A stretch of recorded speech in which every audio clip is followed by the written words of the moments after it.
It's time for ProBots! Ender Sword, where are you? Get him in here right now. It is time, ladies and gentlemen. Day 6 of ProBots. We are kicking it off hot. We have got 4 best of 3s, and we're going to eliminate 2 more bots, Ender Sword. 2 bots are going in the scrap pile. Is everybody awake? Everybody feeling good? Did that wake you up a little? Yep. You seem shocked. You weren't expecting the shout, were you? No, not really. I wasn't going to come in with that level of energy, but now I'm going to try and match you. No, that's why I'm doing it, so you don't have to. Okay. I can just be kind of lazy again. Okay, I'm going to be over here if you need me. But it is going to be pretty hype. It's going to be pretty hype tonight. We've got, again, a clash of 2 Terran Titans. And I don't know. I kind of think whoever wins again in this top one, Ketroc and Jensiiibot, is probably going to the final. Yeah. And then probably going to meet someone familiar at the end, which we'll see. But yeah, this is going to be a big part of shaping what happens next. Definitely. Yeah, we've got coming up. Before we start and look at our bracket, though, make sure you check out everything below. Thank you so much for tuning in to Day 6 of ProBots, everybody. As Ender Sword said, we have got a doozy coming up first, Jensiiibot versus Ketroc. So make sure you hit that thumbs up button below us and get us a little bit of visibility on YouTube. Get everybody in here, get them hyped. We're going to take a little look at a post-bots segment a little bit later on in the show. That is for our Crown Club members. So check out our Crown Club if you like behind-the-scenes content and free things we give away. We're giving away some artwork soon or something like that. And check out AIarena.net as well. That is where all these bots come from. They have a continuous stream going as well on Twitch that you can check out. So yeah, a lot of cool stuff. And here is our bracket for the day. We're going back into the upper bracket, Ender Sword. Feels good, doesn't it? Oh yeah, it is. Well, we're going to visit both, I think, today, right? But we're stepping it off up here in winner's row. And yeah, this is what we got left. We got Ketroc and Jensiiibot, Tier, and DominionDog in its technical debut, but not the author's debut. Yes. So doing really well. Yeah, this is a stacked upper bracket here. Tier, our last remaining Protoss. So all our Protoss dreams are riding on him. I am a Protoss lover, so we'll see how that pans out. Either way, it's going to be a great match. Some great best of 3s here. And then down in our lower bracket, we also have some very strong bots trying to not get eliminated. That's true. We have got MicroMachine still hanging out, and Strelok, I think. Strelok has been doing really well, but this is definitely going to be one of his biggest challenges to this point here. Yeah, it definitely is. Strelok has gotten better and better. It's starting to become one of the better bots, but still struggling to beat like the really premier ones. Mm-hmm. But has definitely gotten much better. It has really good kind of later game macro and some builds there. I think it struggles a little bit in the early game. It used to do a lot of cheesing, and I don't know how it does now, but yeah, that'll be an interesting one.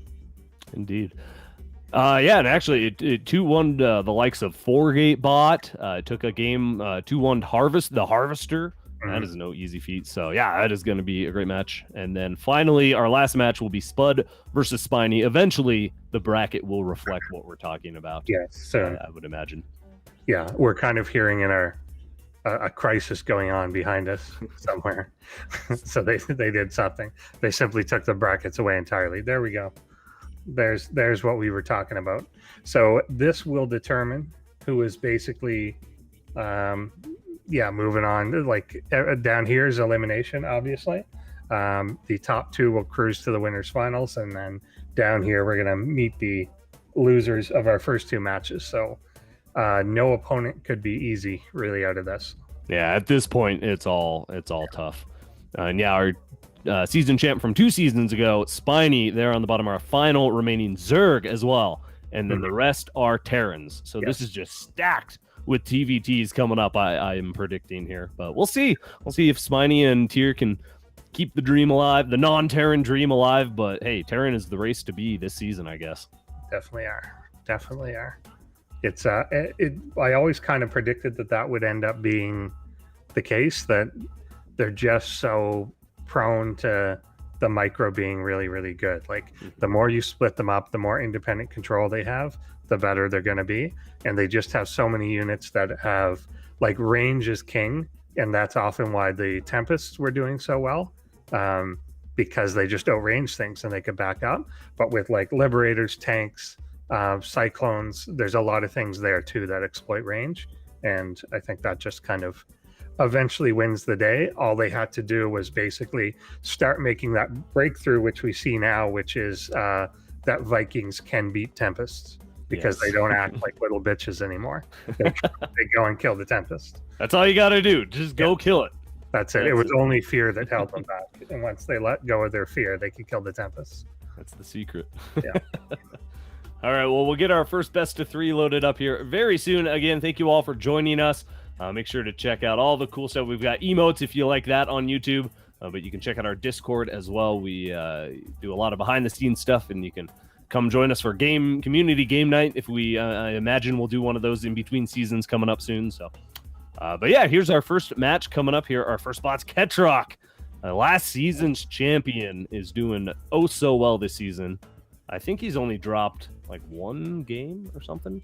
I think so. Yeah, he dropped 1 game against Additional Pylons and then 2-0'd Strelok. So he's had a nice run in the upper bracket. And Jensiiibot as well took out MicroMachine a couple weeks ago, 2-1, and then also defeated Spudde 2-0. So Jensi's looking pretty good too. Yeah. I want to see what he's got in store for this one.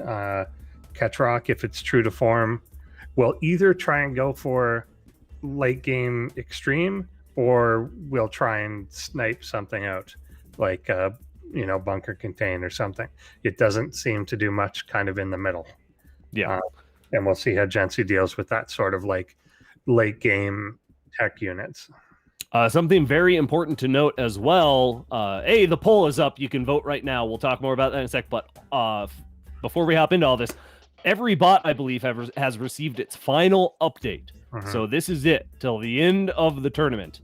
These bots are running with what they got. And so we will talk a little bit about how these bots have been updated. So we might see some new play out of Ketroc or Jensi, out of any of these bots, really. So yeah, type in !vote and then the bot's name. We want to see who you think will win. And let's hop into our first best of 3 here on day 6. We're on day 6, aren't we? Yes. Or is this day? Yes. Oh my gosh, day 6. Did I say day 5 earlier? Ignore that if I did.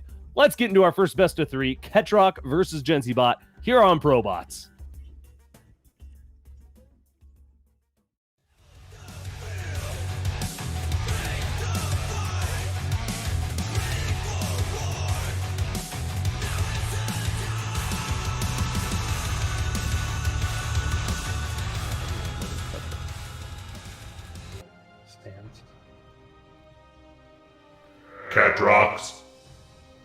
Ketroc.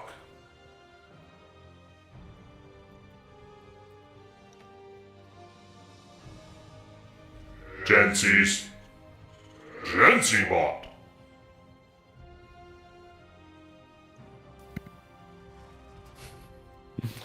Ascension to Ire. I feel like we haven't seen this map at all this entire season. To the point that I didn't know this was in our map pool. Yeah, that's what I'm saying. I was like, maybe once. We might have been on here once, but yeah, not enough, because this is a good map. I do really like this one. Ketroc is down here in the bottom right, and again, both these bots have been updated, so let's go. I guess let's go ahead and talk about some of these updates here. This is their final submission. Ketroc, typically known for really good defensive setups. He's, planetaries. He's got tanks, liberators, a lot of the siege things where he can really just hold any of his bases for an extraordinary amount of time. But now we have Cyclones. He will make and micro Cyclones, and we have seen them really start to take off too. With all the Terrans, I think this season we've been able to really see the Cyclone just do a lot of work. I remember what was the game against all those stalkers and those couple Cyclones lived with like 1 health or something. Oh yeah, where they kind of chased him down to the lower. Who was that? I'd have to look back at the bracket. Was that? Was Jensi smiling about it? Yeah, it was Jensi and someone, right? Yeah, I can't remember exactly, but anyway, yeah. So the Cyclones, whichever was it sharp. I don't know. Yeah. There's an echo. I'm muted on everything, so it's not me. Laddie, that's it. Anybody. Is it on stream? Oh, echo. Just say things twice. I don't know. Echo. Would that be a double echo? If we only say things 1/2 the amount, then it'll sound normal. That's true. Wait, if you say half the word? Yeah, maybe. Well, no, that I still don't know if that would work. So hopefully that will be fixed very shortly here, everybody. I'm gonna try muting. You keep talking. Yeah. As far as I can tell, it's not me. I've got everything else muted. So anyway, here we are. Both bots just. Oh no, I'm sorry. Ketroc sitting on 2 bases now. Jensiiibot deciding to stay on 1 base. So we're gonna see. No, we've seen Jensiiibot do this when he thinks there's an attack coming, right? Yeah, it's not us. We're not echoing. Blame it's Drek or somebody. Yeah, write him an angry letter, everybody. Yeah, we've seen this. Yeah, would Jensi kind of expect something, or it never used to do anything aggressive at all, but it started to do this to see whether it can disrupt something early. I think it's going to run into a wall here and quickly realize that and take off. But so yeah, certainly put him behind economically. Yeah, a little. Keep your eyes open. I was just reading. I wondered what that smiley face earlier that was about. Jensiiibot will now let you know how he's feeling with emotes. Nice. Throughout the game. So there, he's feeling very neutral, I guess, about the situation. I do like that when the bots kind of give you insight into what they think. Yeah. I like that MicroMachine when it used to just say like engaging, not engaging, or offense going, offense canceled. It now tells you what it thinks the supply is of the units that it sees. And it's based, of course, on what it sees or is aware of. And so I think that's kind of neat because it's obviously it's never a full picture because of course you get fog of war, but it kind of gives you an idea of what its estimate of the situation is. So Jensiibot's really gearing up here, but he's gearing up with a bunch of very light units. The bunker, however, is gone, but the planetary is not very friendly to Hellions and Reapers. Oh, what's this guy doing here? Oh, he's waiting. He's going to do an attack at the same time, so we'll attack in with his units there, his light units. We have feeling neutral still this time because we've seen this before, accompanied by the medevac. Here it comes. Yep. Drop in. Good call. Yeah. All right, so yeah, a lot of Jensiibot's updates were just little tweaks, transitions, clearing expansion, some macro, some reaction to cheeses, things like that. Ketroc is the one who incorporated some new stuff, some new cheesy things, perhaps, some cool little micro ability to peel off squads. So kind of like we see Jensi do with his little hit squads. So we might be seeing some of that. But here we go. Yeah, there's this is great. They're just going to avoid the planetary. Brilliant here, but the Reapers are actually going to go in at the same time and might eat a lot of planetary shots. But here we go, Hellions. 2 of them drop there. Oh no, 2 of them still in the medevac. Oh, it almost goes down. And now they drop, I guess. Oh, interesting. So he has them drop at separate times. Yeah, I don't know if that was actually the plan or anything. The Reapers are getting a ton of damage, though, obviously, as the main distraction kind of peters out. But these guys will kite back. They'll be the Cyclone just kind of ignores the last one, but Marines clear them out. But, some decent damage there. I mean, by any metric, really good damage. Oh, I thought he lost 1 more. I was like, wait, he only it's 11. Okay, I just see a lot of 1s and it's yeah. So the counter push by Ketroc here. So the main base one, other than as a distraction, kind of failed a little bit. The Liberator kind of didn't know where it was going to go and then flew over everything, and then indecision with dropping the Hellions. But here comes the counterattack, and I don't think it's going to do too much here as the tank is already in place. And Cyclones locking onto Marines is not your ideal. Yeah, he finally gets a Marine or 2, but yeah, that is not the best trade. Obviously, you want to get that tank or something with the Cyclone lock on. But, you know, Ketroc is going to start poking, and as he gets damaged, I was going to say he's going to go home and repair, but not if he eats a tank shot to the face. So Jensi, perplexed, I think, is its emotional state. So I think maybe this is the I don't know if I'm winning or losing thing. Am I getting all in? Should I push back? I feel better after. Okay, if it had finished that off, but wants to keep its own. Does it want to get in range? I like this. It's like a mood ring. Kind of tells you. I'm like much happier with this now. Yeah, this is cool. All right, so Cyclone's just hanging out here. Jensi might actually is just going to keep crawling forward. I like that. Really playing safe, making sure his army stays together. As I say, that one tank does go really far forward here. I like this forward Good tank. spot, though. Yeah. Yeah. Okay. Nice Viking first volley, taking the air advantage there before the second one comes. Yeah, that forward tank to move out and take this third base is pretty important. Is he in range here to hit? He's not. As the Cyclones lock onto the command center, but it'll be fine. Oh, we got to check out. Ketroc added some speed mining. I want to see how that kind of works. We'll wait till there's a little less action here. Cyclones are really getting the damage done on this command center here. Finally, some repairs coming down, and those tanks should eventually get forward enough, right? They're far enough now that he's not going to be able to do that again. Yeah. He'll get the lock on, but he gets hit to do it. Okay, but yes, there we go. Nice. Cleans that up. Ooh, Banshee, not always the best choice. Sometimes really good in TVT, but not if your opponent has 4 Vikings and a Raven. 2 Ravens. Yeah, this has been pretty expensive for Ketroc here so far. And yeah, Jensiiibot just kind of getting this damage done without taking a lot of his own. He's really only lost Marines and then a lot of health on the command center, but there wasn't a lot done there. Ketroc can kind of afford it, though, right? Because he's got that 4th base coming up. Advantage to start with. Jensi just now has gotten the 3rd, so it's more about do you now have enough stuff to hold this for now? And I think with the planetaries at both the natural and 3rd, he can. Well, but with the tank crawl, I don't know. Once those tanks get in range, the planetary's not quite as good, and I don't see any liberators just yet out of Ketroc. He's just making Banshees still, which I guess if the Banshees get into a good spot, they could pick off the tanks. But with the Vikings and the Ravens overhead, Jensi's just too good at keeping his army together, making sure his units are safe.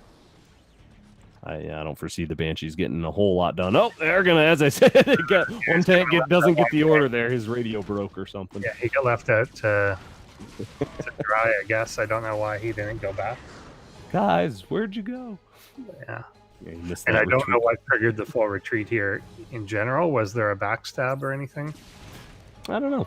There, I didn't see a unit come in, but he's still happy with it. I thought he was actually fine continuing that advance, but it wanted to go in and regroup.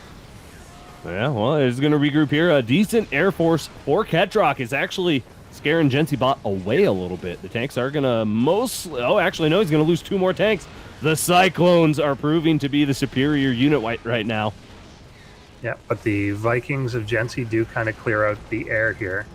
And I think that's kind of the key, is if the Vikings can push forward so that the Banshee can come in and take siege positions, then that's kind of the formula. But if enough Vikings hold that off, then I think he's fine. Yeah, air control is key here, I think. I think it's one of those things, and we talked to MicroMachine about this in its code, but Viking to ground bravery is a big factor of how your units behave, because if they know that they've got, like, it's not just do I have more stuff, but which type of stuff do I have more of? Mm-hmm. And I think if you don't have the air superiority, it's much more tentative to go in and take care of stuff. Well, Jensiibot's going to need to start playing incredibly cost efficiently, because Ketroc is starting to take Jensi's side of the map here. Yeah.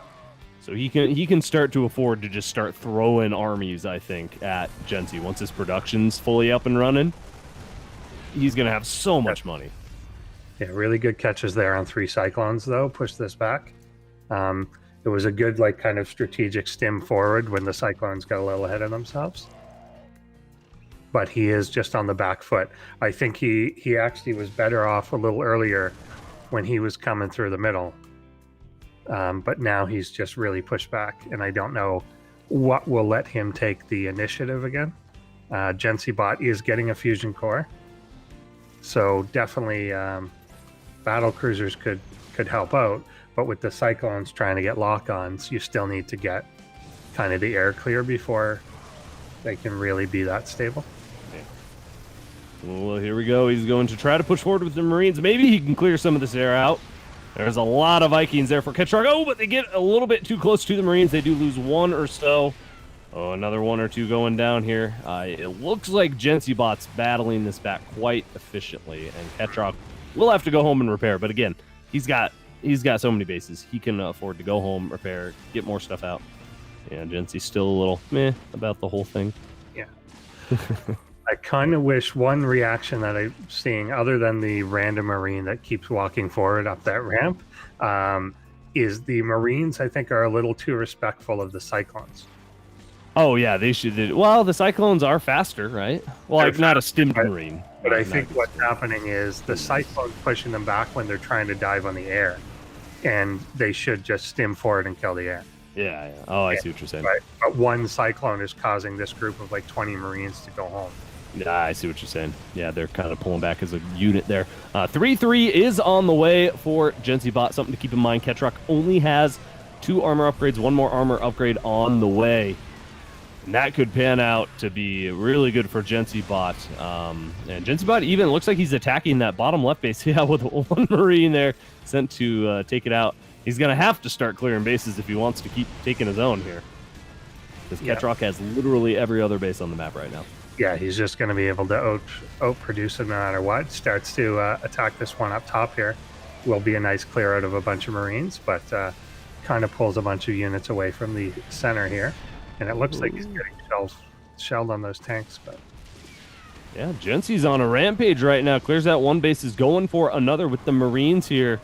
And I don't think he's going to be able to get this one. Yeah, those Marines are really low. They're not going to get slaughtered. That's, yeah, he lost a lot going after this one. Yeah, that's not... I mean, Jensiibot does have 5 bases now, so... Still a really good chance for Jensiibot to recoup that army here, but now he's got to hold because Ketroc is coming across with 30 supply advantage, roughly. Yeah, and this is the first time he's really had the advantage. There's a cancel on that lower one. Yeah, and this is starting to look pretty scary. Yeah, it was looking so good for Jensiibot there for a moment. He was pushing out, keeping his army together. But yeah, then it just kind of fell apart. Jensiibot looking surprised Pikachu face there. Like, oh no. Yeah, got distracted, like jebaited by the base, and kind of lost it. Lose all your Marines. Enemy comes and counters you. Surprise Pikachu face. Yeah, he's trying to keep an upgrade advantage. He'll be going up for better bio soon, which will definitely help. Mm-hmm. Oh yeah, if he can, that 3-3 has been so close for so long. He doesn't really have many Marines left, though. That army supply is dwindling greatly. It is now 93 to 62 and dropping for Jensi. And finally, those upgrades will finish. But will it be enough? There's so many turrets. Ketroc going for the energy style. You know, turrets are expendable. Let them die. You know, let them use them for whatever. They don't cost anything but energy, so...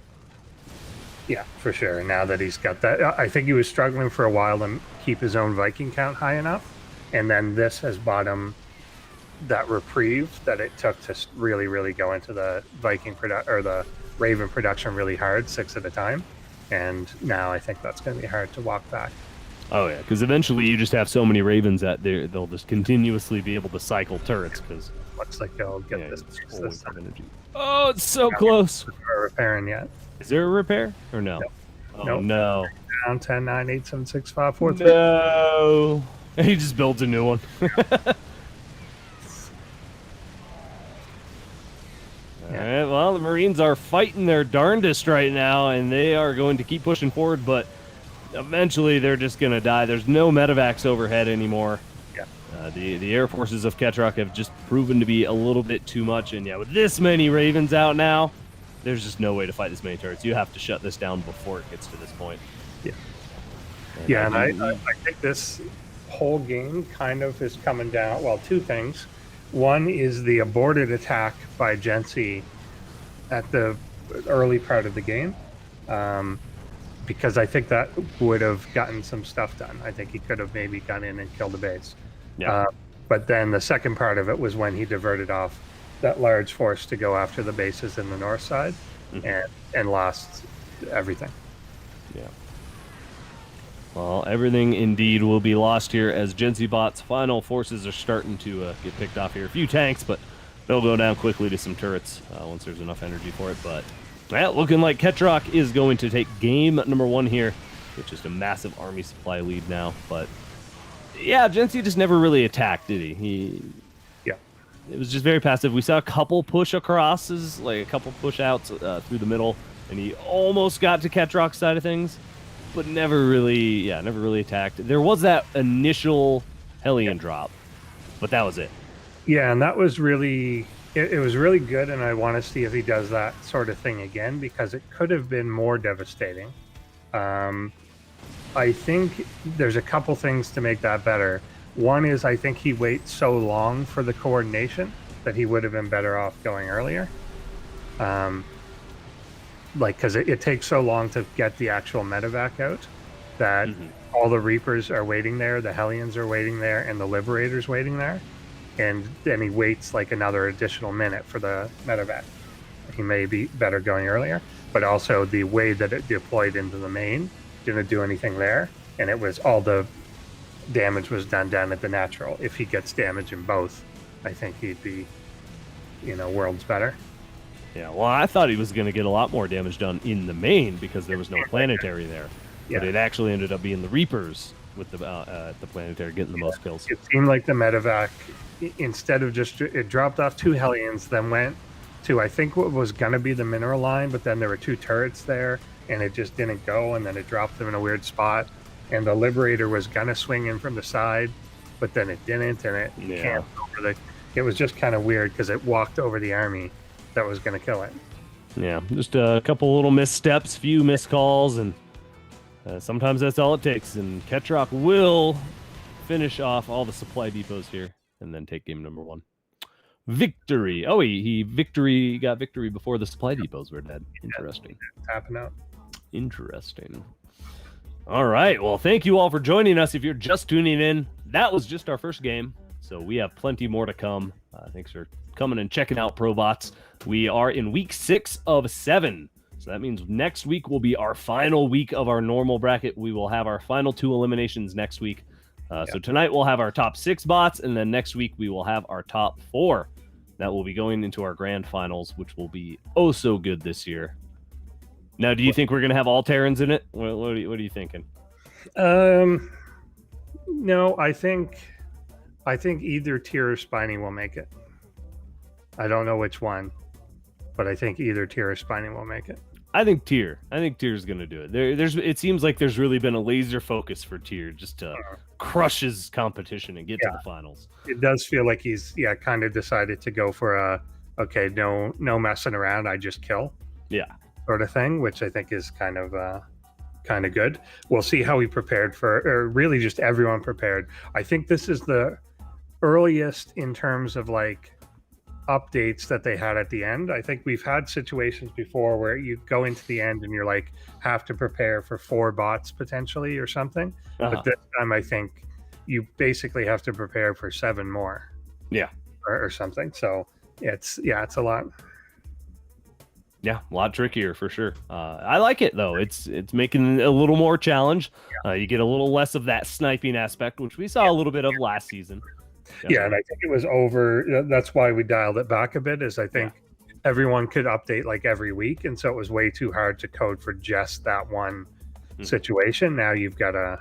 Well, and not everybody can do an update every week, Exactly. So this is nice. It gives you a little extra time. But anyway, game number 2 is ready. Jensiiibot versus Ketroc. Let's hop into it.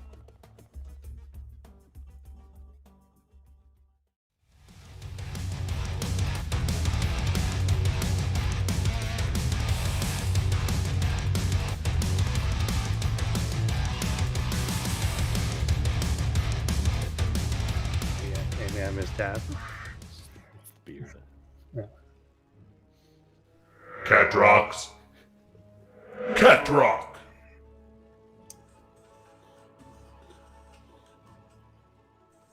Jensiiibot.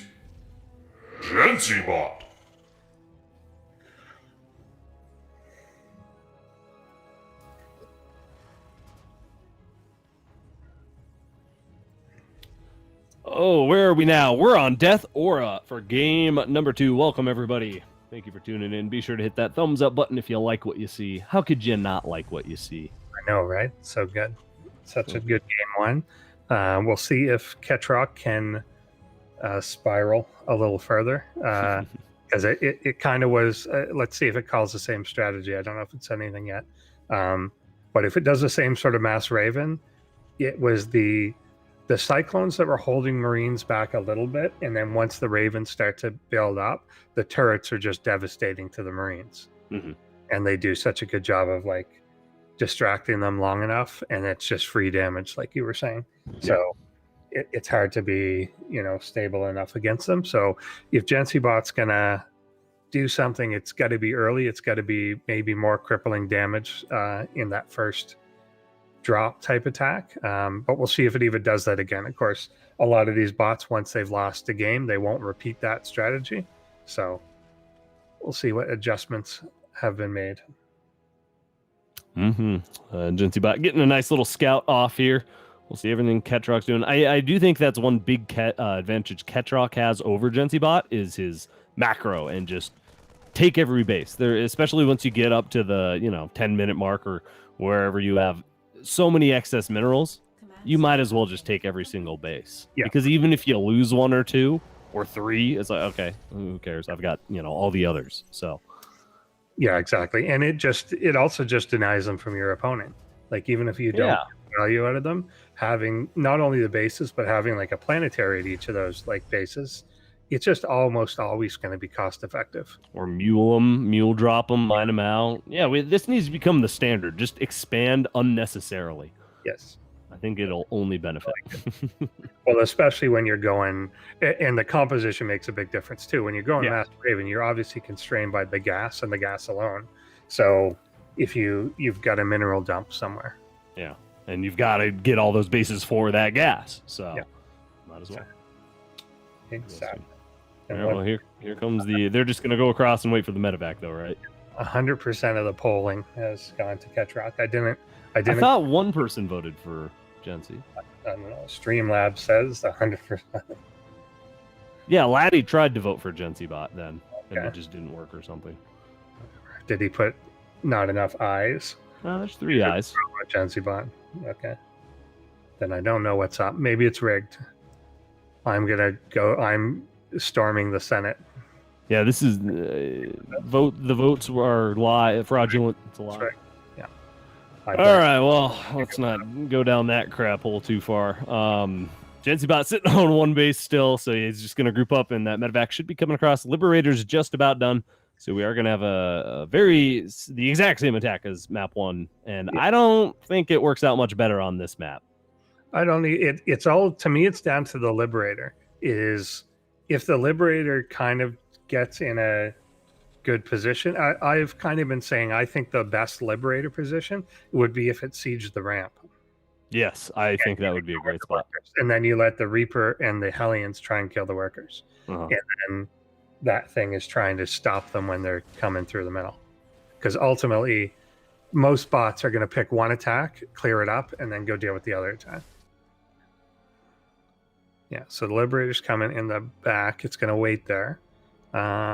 Is there a medevac already built, or are we waiting a while more? It is about to pop right now. He's pretty happy with it. There we go. Is that a smiley face? I thought that was the neutral face. My screen's a little small. So it looks like he's a little smirky. Let me make my screen not like a straight up, like, it's not like a colon D, but it's like the colon, Gotcha.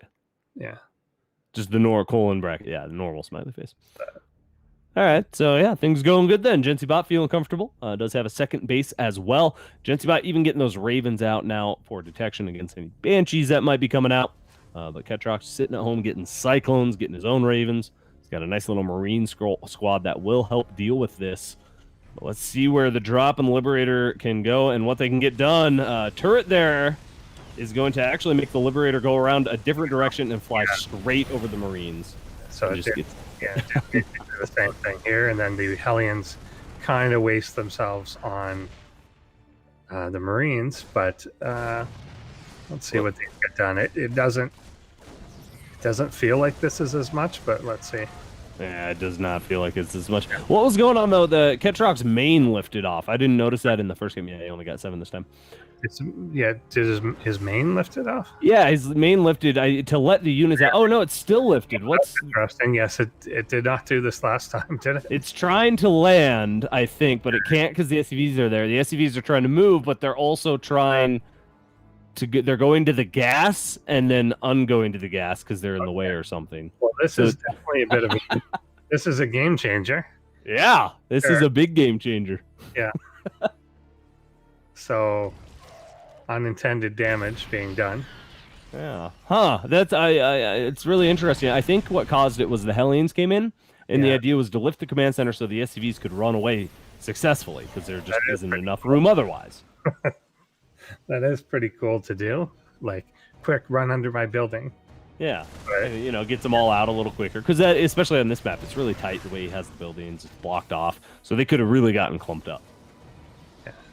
So we'll keep an eye on floating command center gate. It's still going, but not only is it still going, it's controlling these SCVs. So he is floating down to the 3rd. I want to see if they divert once this gets landed. If they do, then he's in better shape. If they don't divert down to the 3rd, then it's a really big deficit that he's in. Yeah, I think they're pretty much assigned to that base, so it looks like they're going to stay there. So Ketroc will just be down his main base mining for the rest of the game here. This, of course, is a result of speed mining. Yeah. Yeah. So that makes sense because it's not. Because it's queued not to go to the command center, but to run close to it and then drop the minerals off. Yeah, was it Tears author hanging out said he disabled the speed mining because he was unsure about some of the bugs. So that's pretty fun. Pretty fun stuff. All right, well here we go.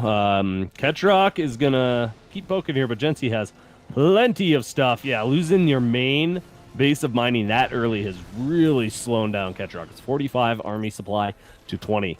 If there was a window for Jensiiibot to push across and do damage and potentially win, it is now. Yeah. Right now, Jensiiibot. Go.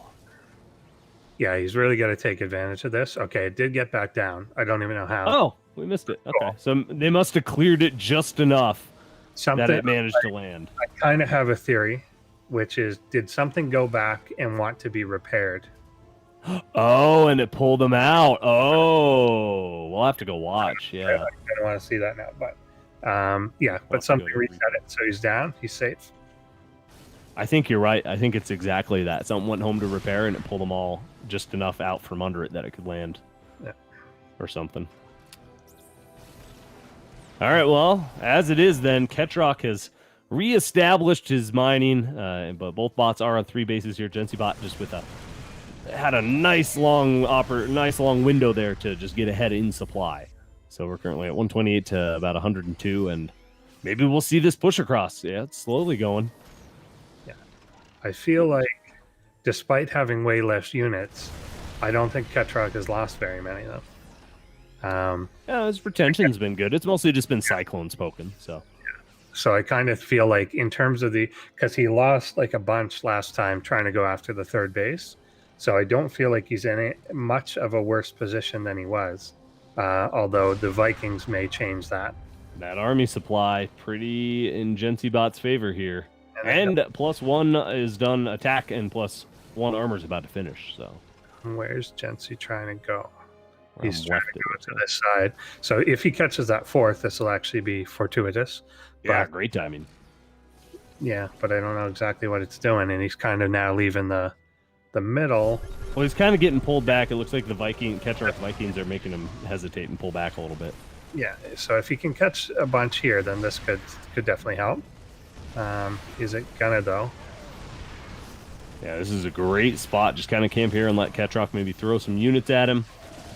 But now the Marines are being very bold. I've never seen the Marines go this far away from the tanks. And we're kind of running out of them too. Like I'd feel much more comfortable if there were like 12 instead of 5. Well, yeah, now we're down to like 4, something like that. Yeah, it's not going to last much longer if we don't get enough anti-air. There are Vikings overhead, but they're starting to take a beating So Yeah. Jensiiibot might need to just go home and repair soon. Loses one Viking, another one about to go down. Ooh, but Jensiiibot gets the base. Now it is all worth it, I think. And Jensiiibot can pack up and go home. Maybe? No, just going to keep going. I think he's still got to go. Like, he's got the enemy army supply down to 20. Like, he's got him on the ropes here. Yeah, But, holy crap. Okay, here the reinforcements are coming. They were grouping back up at home, and I was worried that they were just not going to come, and he was going to lose this all to attrition. But there we go. This will be much healthier. He's still going to deal with some planetaries, so it'll be a slower push. But if this groups up, I don't think Ketroc can deal with it just yet. A nice Marine block in the command center just for a moment, but it will land. Where are they going to go, though? They have to kind of, and they're not doing it. They're not. Oh, they're going home. Oh no, bad rally too. No, all the tanks going all through the Banshee Fire. Okay, these ones will make it through as Jensii's Vikings do protect them. Yeah. But losing a couple tanks there. Oh, even a Cyclone catching one on the retreat. Yeah. Viking going down. Oof. So he's still got a big lead, but I do feel like this is kind of a disastrous situation if he does not subsequently push out again really soon. Yeah, he needs to capitalize on this giant army advantage he has, more than double. But if he gives Ketroc enough time to get to those Ravens, I don't think it matters how much army supply he has. Because there will always be more turrets. Always. Definitely. I think the little coding of wanting to send the Marine detachments after a base is kind of hurting him because he's running into things like the turrets, the cyclones, and the fact that it's a planetary. So it was never really going to get anything done. Now here's the main force. Can these guys join up? Ooh, finally, Jensii getting some Viking kills with his own here is going to force back Ketroc's Air Force as the Marines and tanks continue pushing forward. I will say Jensii's doing a much better job at kind of stopping these bases from going up. I guess there's not as many on this map, but yeah, it's still important to stop Ketroc from taking every single base on the map, I think. Yeah, this is going a little better now. He's back to over twice the army supply. I think it really wants to get this northern base, and it may lose a lot getting it, but I think it will be okay. Yeah, it's impressive how much Ketroc has held back Jensiiibot with half the army supply for so long. And this planetary putting in some overtime will get a lot of Marine kills here. SCVs are getting pulled to repair just as many as he needs to. Yeah. Oh, I guess that's all of them here, but yeah. Pretty big Marine army to sacrifice. Oh, and if he unsieges and leaves, then this was all for nothing. Yep. Yeah, and it looks like that's the case. So he threw away. I mean, he still got the big army supply lead, but he threw away like 20-something there for very little. It doesn't feel like it at all. This whole time, Jensii's had over double the army supply, but Ketroc is still just beating him back. It's the Air Force, I guess. It's really just taking advantage of the tank composition. Finally, here we go. Jensiiibot is going to regroup. This was almost like an ambush, even though it was unintended. Yeah. But that really worked well, where it was into the turret as well, so there was no cloaking problems. Yeah, but now is he going to be able to take advantage of it? I'm not seeing a lot of repairs coming down for Jensiiibot either. A lot of damaged Vikings and stuff here. Oh, Battle of the Air will go to Ketroc once more, and yeah, I think Jensii's really starting to get on the ropes here. It's incredible. Still with double the army supply here, though. I don't know what is going on. Yeah, he's managing to still pull some out. Loses a tank there up front. And Ketroc, despite losing like a lot of workers this game, still has 91 workers.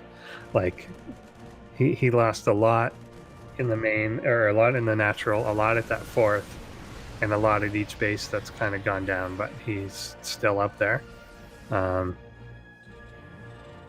Yeah, I don't know that Jensiibot's going to really get anything going. Like, I don't know what the next gear is. That would make it change its behavior. It just needs, I think it just needs to push across and try to win, because again, double the army supply. If you just keep everything together, it's fine. Just this time, yeah, the little hit squads, the little Marine skirmishing without the main army, the tanks are just being a little bit too slow to keep up with them, and Jensii's just being a little bit too tentative the whole time. That's definitely it. It's the tentative, like it's things like that. Why did the Marines turn around? Okay, he's gonna get. Oh, that's a good fight. That was a good volley of them, but it was that, like, the Vikings turn and the Marines turn around. Like, no, you're supposed to chase them, but Yeah, right. Like one cyclone comes into range and they all go back. Yeah. Well, let's see here. Great upgrades once again for Jensiiibot. Ketroc even actually has some really nice ones this time too. 2/2 is finished, plus 3 attack is just about to finish up as well. And a fusion core about to finish up for Jensiiibot. What is that going to be? Yeah, and we didn't get to see him use that really last time. He had already kind of lost it. Hopefully clearing out this base is going to help, because it's really, really wants to take this out. Yeah, he is going to get it very nice. We'll be able to keep pushing forward if he wants as well. Again, just has a decent, now it's only about 25% army lead instead of double, but still has an advantage here, I think. He's got the +3 upgrade advantages, which is also huge. Like, again, the Marines need to get like half a second on this air stuff. Oh my god, they just... And it just, I don't know what it's doing. They're chasing the Cyclones finally, but it's ring around the rosy. The Vikings and Banshees are chasing the Marines. Oh my goodness. This is ridiculous. Marines are now in full retreat. If they scanned and hit stop, they would win. They would have won that fight 3 times over, yeah. Yeah. No, that's really bad. Oh, Jensi falling apart a little bit here, and it is looking like Ketroc has made his comeback. Now Ketroc with the army supply advantage and just an incredible bank. I don't see any way that Jensiiibot can come back now. That was it. That was the window closed. Yeah, the parade that lost 60 supply. Yeah. Yeah. So not a very good parade. I think that'll be it. He's gonna get these Banshees here, which is nice, but I think we're past it. Because now that Ketroc has the Viking advantage, yeah, he's just not going to get another shot like that. Nope. Yeah, it's so many Vikings. Well, I do think Ketroc's aggression is really what played out well for him as well, because it was keeping Jensiiibot very, in pretty much full retreat all the time. He was always pulling back, always trying to get a foothold. And Ketroc just always kept on the pressure on all fronts. You can see, if you look around the map, you'll see Vikings and Banshees, just things everywhere for Ketroc. So he's attacking on all fronts. Yeah, it's going to get a lot of those in the lower part, but again, still a major supply advantage. But it looks like he's going to kind of clean these up, and as they're stuck between that, they don't know where to go. So that's actually a really big cleanup of like 12 plus Vikings that kind of died going into the base. Yeah. Almost got that Banshee too, but not quite. Wow, look at that. Jensiiibot has lost so much. Wait, how much did you pull that back up again? I missed how much Ketroc. 2,000 less on the mineral side.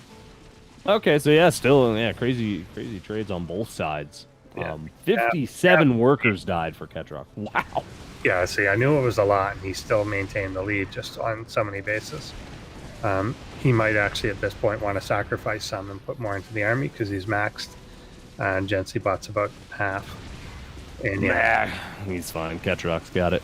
He's not gonna get anything going here again. Yeah, I really like the continued cyclones throughout the game, because there was a lot of this game where there were probably only 1 or 2 cyclones alive, but the way that the army responds to 1 or 2 cyclones makes them worth like 10 of them. Mm-hmm. Because it acts, and this is something that's kind of a function of bots in general. It will act as scared of 1 cyclone as it will a whole army of them, because it will just respond to certain ranges or certain threats. And I think that's kind of what we saw there. Yeah. Well, all right. Well, Ketroc should be able to wrap this up here. Jensiiibot on the ropes, relegated just to his little base here. He's trying to expand a little further. SCV's trying to long distance bind, but that is not a safe work environment for anybody. And that will not go very well here. Tanks getting picked off as well. And it looks like Ketroc will remain in the upper bracket and won't even drop a game to Jensiiibot. Yes. That is impressive. Yeah, definitely. And there was certainly a huge window here. there was a huge window open for half this game, but Jensi was trying to walk through the wall instead, and it had to do some. It took some effort to throw that, but it was a bit of a throw. Got it done, yeah. So so unfortunate there. So a little, unfortunately, tweaking, I guess, needs to be done for Jensi. I think some of its good things actually led it into problems, which is that it is good at splitting up its army, and that's been one of its strengths. And then it got into a position where it shouldn't. Mm-hmm. In this series, it should never have split up its army at all. And I think it still had the instincts to try and do that. And I think it was just too tentative on retreating. Yeah. It had won the game. We were at 60-something supply to 20. It had won the game and it went home. Yeah. So, yeah. Still well played by Ketroc, though. Definitely a big portion of it, I think, was Jensi throwing. But the other big portion of it was just phenomenal defense. Again, nonstop aggression from Ketroc was what kind of forced that out of Jensiiibot. So nicely played by him. I like the updates are looking really good. Ketroc looking very strong in this upper bracket here. So you think Ketroc then is going to at least make it to the finals? Obviously. I think so. Well, we'll see what comes out of our next series coming up. But yeah, it looks just really strong. Yeah. Yeah. Well, but again, one thing to remember that we might see more of that command center mining bug or something. I do want to go back, like kind of see that. Yeah, I definitely do. Rewind and look at what caused it. I bet it was repairing, but yeah, that could have swung it too, if that had stayed up. But I'm sure we'll take a look in post bots tomorrow. Again, that is for our Crown Club members. We will actually be joined by Ketroc and Tier will be joining us. At least that's who I've been told. So if either of you are watching and you're like, what? I'm not sure, sorry, I'm a liar. But that is what I was told. It is true. They're telling me it's true still. So should be good. So yeah, definitely check out our Crown Club membership if you want to support ProBots and get some extra behind the scenes content. It's a lot of fun. We'll go a little more in depth into all these games we're watching tonight. But let's get our next game ready and let's start talking about it. We have got our final Pro Toss coming up, Tier versus DominionDog. That is Fidelina's author. Fidelina, previously author of Fidelina, we saw last season.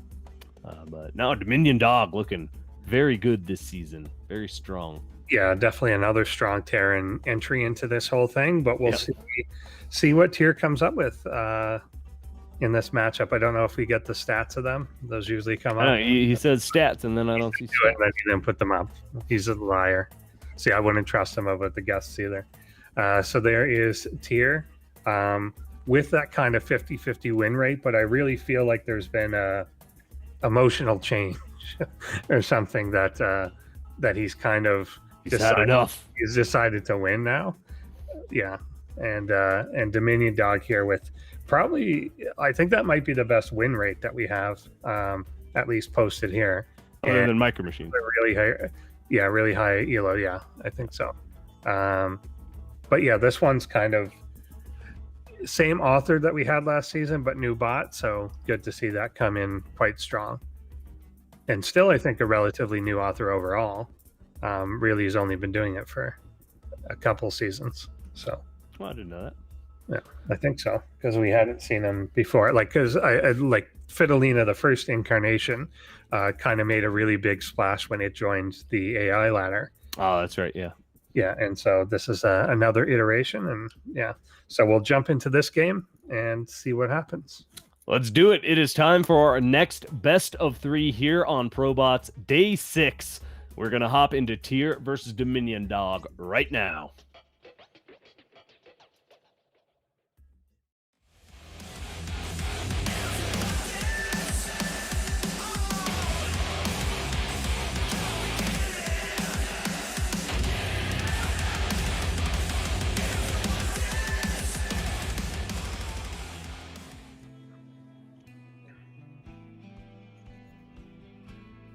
Tears. Tier.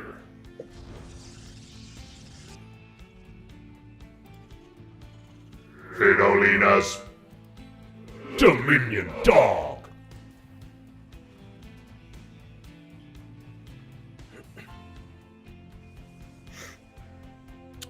Romanticide will be our first map of this best of 3 here. And again, looking at these updates, DominionDog hasn't received any updates as far as I can tell throughout this whole season. Interesting. And it's still kicking butt in the upper bracket here. So, well, if it ain't broke, don't fix it. Exactly. I mean, there is kind of a risk to that. Like if you put in something and you haven't encountered any particular bugs, and you haven't seen anything that in particular was going to beat you, then why not just leave it? Because you're potentially more likely to introduce a new bug. Yeah. And then particularly in this one matchup, if I was coding a bot to go against Tier, I don't know what I'm coding. So why do it? And like they mentioned in chat here, like Tier often will save its best stuff for these tournaments and doesn't even play the strategies on ladder. So there's nothing to go with. Yeah, and this again was our final update submission, so we might see Tier's most powerful stuff coming up here. Yeah. I'm very excited to see. There were as far as the updates are concerned, he focused on PvZ updates in case he encounters Spiny, and then PvT updates, obviously, because that's just all that's left is a Terran. Yeah. So really, he just covered all 7 opponents that he could match. Well, and he did one specifically for DominionDog. I'm seeing he updated a counter build for DominionDog with new counters. Do specific all-in, so he's trying to deal with some of DominionDog's shenaniganry a little bit more effectively, which, could you classify this as shenanigans? I don't know if I'd call it shenanigans, but it looks all-in-ish. It's a straightforward, maybe not totally all-in, but I mean, this is definitely a early timing, sacrificing other things for it. He's not expanding. He's only taking the 1 gas. Not going up to factory tech. Yeah. So it's going to be heavy. Didn't even wall off. And but it looks like whatever Tier's doing here, it looks appropriate for this. He's also not expanded. He's gotten a couple gateways. He's making all stalkers, which I think is right. So yeah, well, we'll see if he throws down maybe a shield battery or anything. But I think if this is only Marines that end up coming out of here, then not that it doesn't matter how many there are, but if you're making all Marines and they're making all stalkers, the stalkers win. Yeah, they should win that with just some half-assed micro. And a zealot in front of it. Now, if he pushes out, I'm less confident. Although, if it pushes out to kite back across the map, isn't that better? Then that's better. But if it tries to push up the ramp and everything, then I don't like it. But if it's going to like meet him in the natural and then harass all the way across the map, then I think that's great. So there, it sees it now. And let's see if it does try and do that, or if it's just straight going home. Oh, yeah, he's just going to go home, and we see a Twilight at home.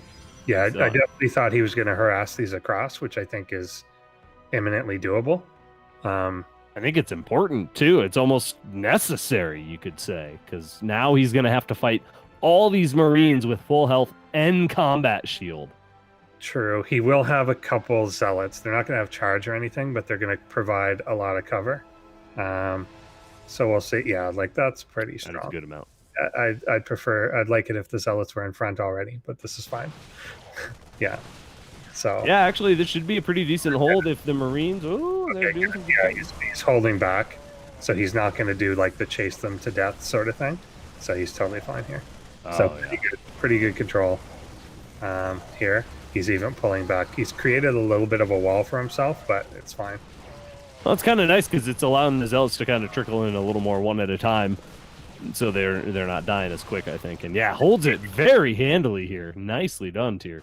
Yeah, so let's see if this trickle gets turned off or if this is now a perpetual trickle. As soon as the charge finishes, then he can move across the map. Oh yeah, get your votes in, everybody. I'm sorry, I forgot about the vote. Exclamation mark vote Tier or exclamation mark vote DominionDog. Yeah, go home, DominionDog. What are you doing?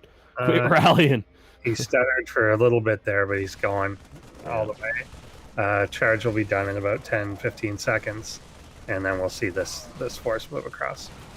So I thought it was going to be Blink Stalkers, because have you read these updates for Tier? I'm not going to say all of them, because there's some fun stuff. I didn't read it, but I think this makes more sense of it. Like knowing. Oh yeah, this is way better. This is what I'd prefer. Yeah, there we go. But he does have a Blink Stalker all in now. has been incorporated. There's our votes. Tier 4 and DominionDog with 2. Yeah, Tier, our last Protoss hope. So far, he's doing a great job, though. He has held the Marine push, and now he's pushing back. And yeah, there's just, with the rally of Marines that has been coming across, there's nothing at home. Yeah. You know, had the Marines sat at the top of the ramp and grouped up, yeah, I actually think DominionDog could have held this counter attack. Yeah, it'd be harder to push back against this. But now it's just, it's over. Yeah, and the Zealot's getting up here on the production while the other force picks it off, and he's been overrun here. Yep. Not the cleanest follow-up. There needs to be that moment of recognition. Okay, this has failed.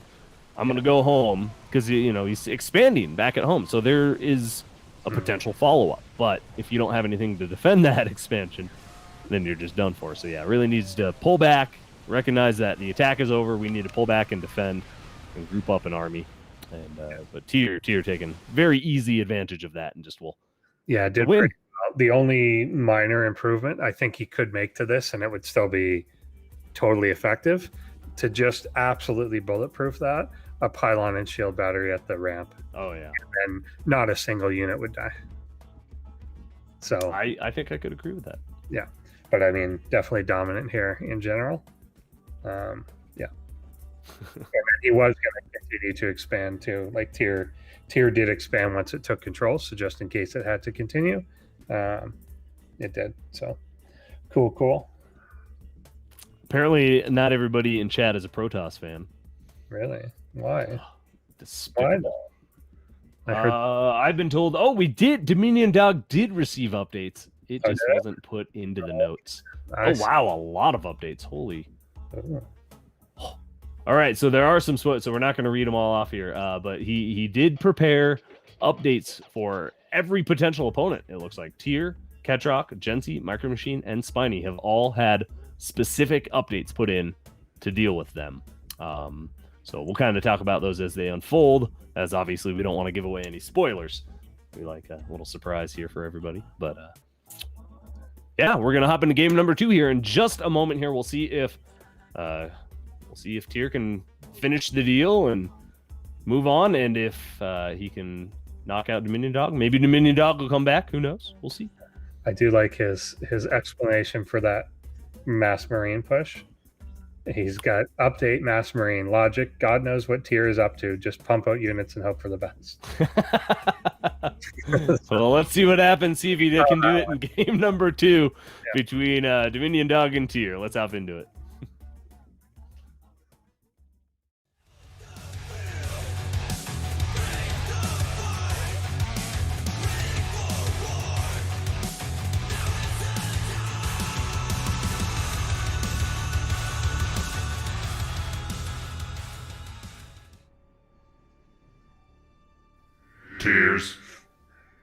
Tier.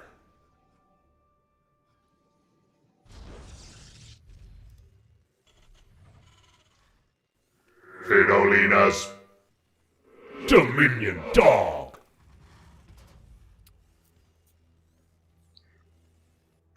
So, depending on who loses this, whoever gets knocked down into the lower bracket, they will have to face either MicroMachine or Strelok.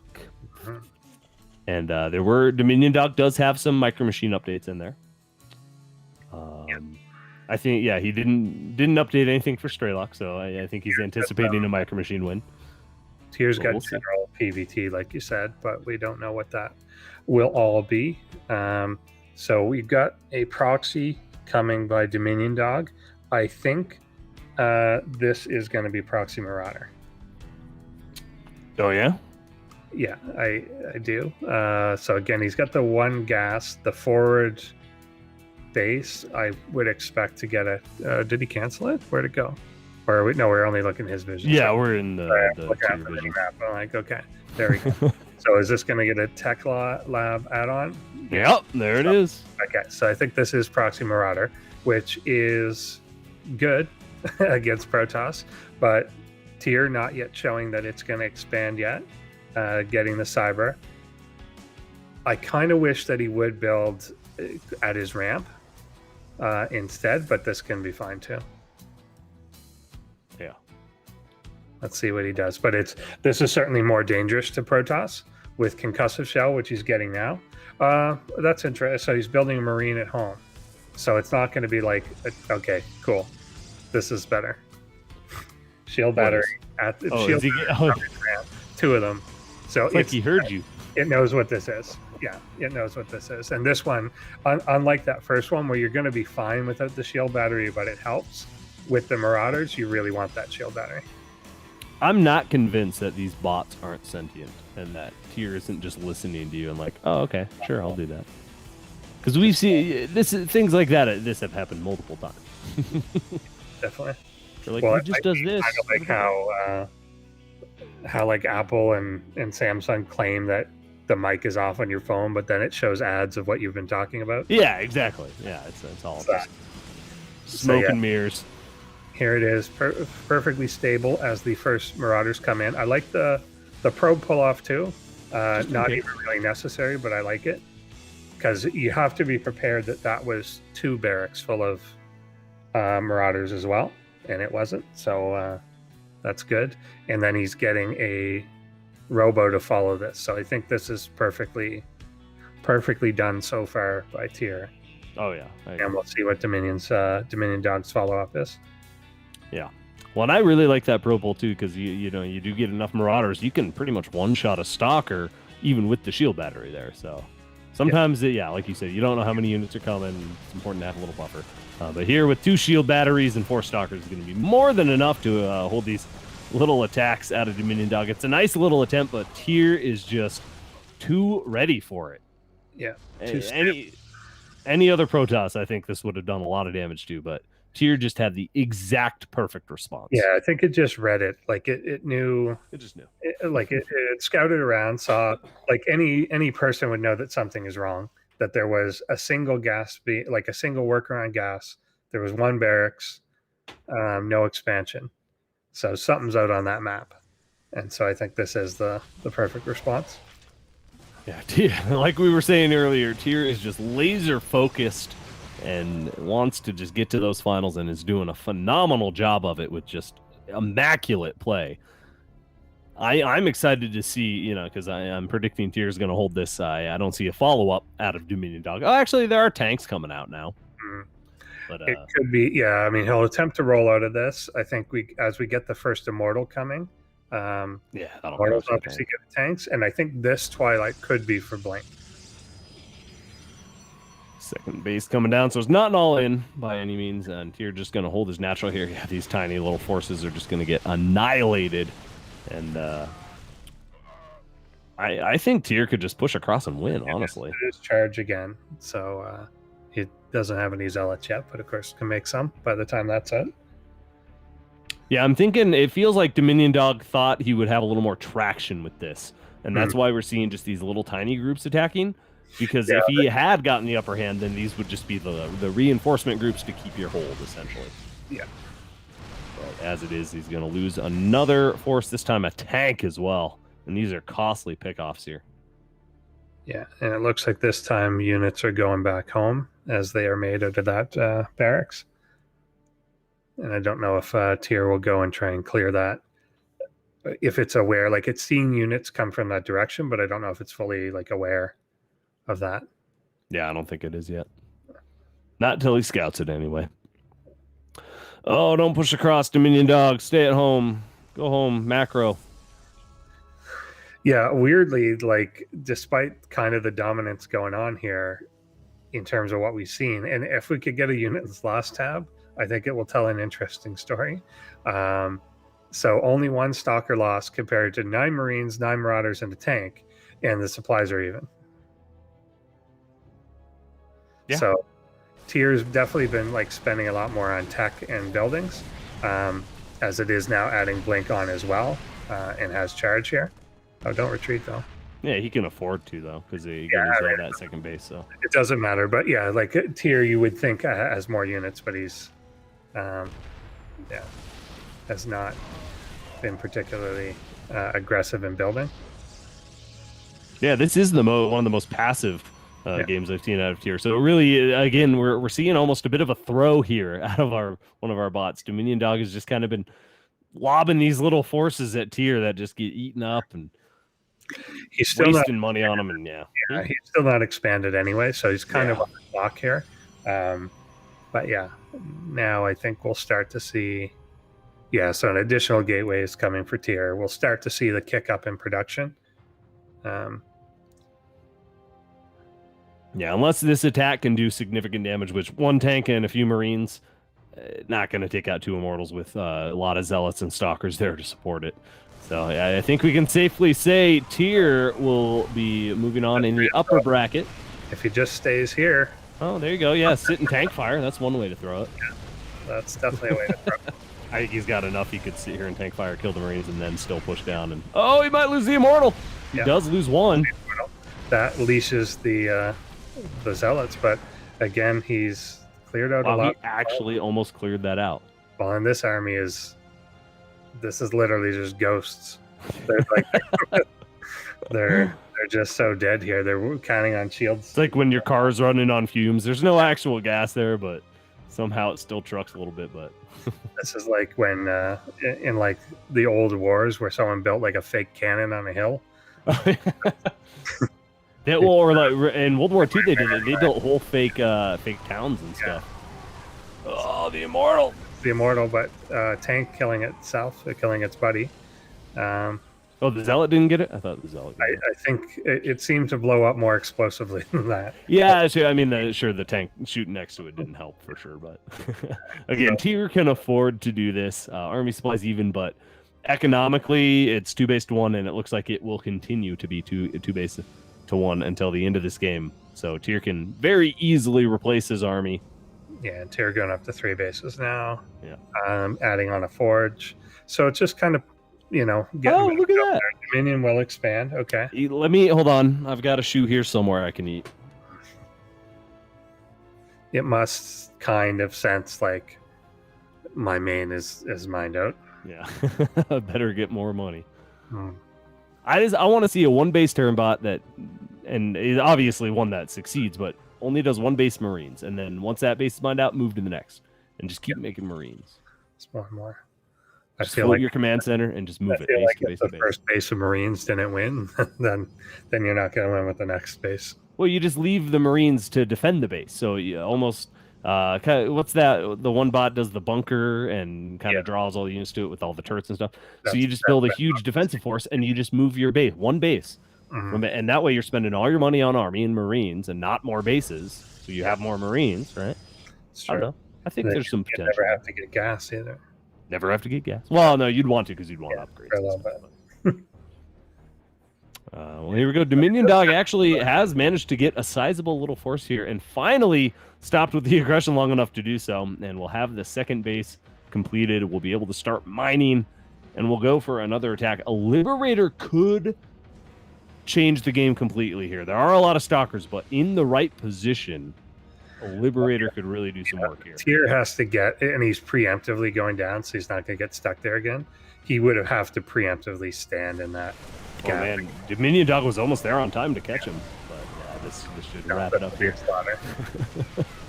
Absolute massacre here. The tanks are doing their best. The Marines kiting back, but it will not be enough. And tier will take the series 2-0 and will move on in the upper bracket, which means DominionDog will go down to face either MicroMachine or Strelok. And then we'll have, just on the other side, Jensiiibot will be facing either Spudde or Spiny, which we'll find out after the break. So make sure everybody, you all stay tuned.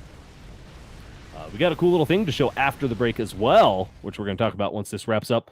But yeah, nicely done tier. We'll seal the deal and take that good 2-0. But yeah, actually, let's talk about what we've got coming up after our break. We have got a fun little segment from PostBots, which again, we will have the author of tier next week, as well as Ketroc joining us. So if you like behind the scenes and extra content, check out our Crown Club membership.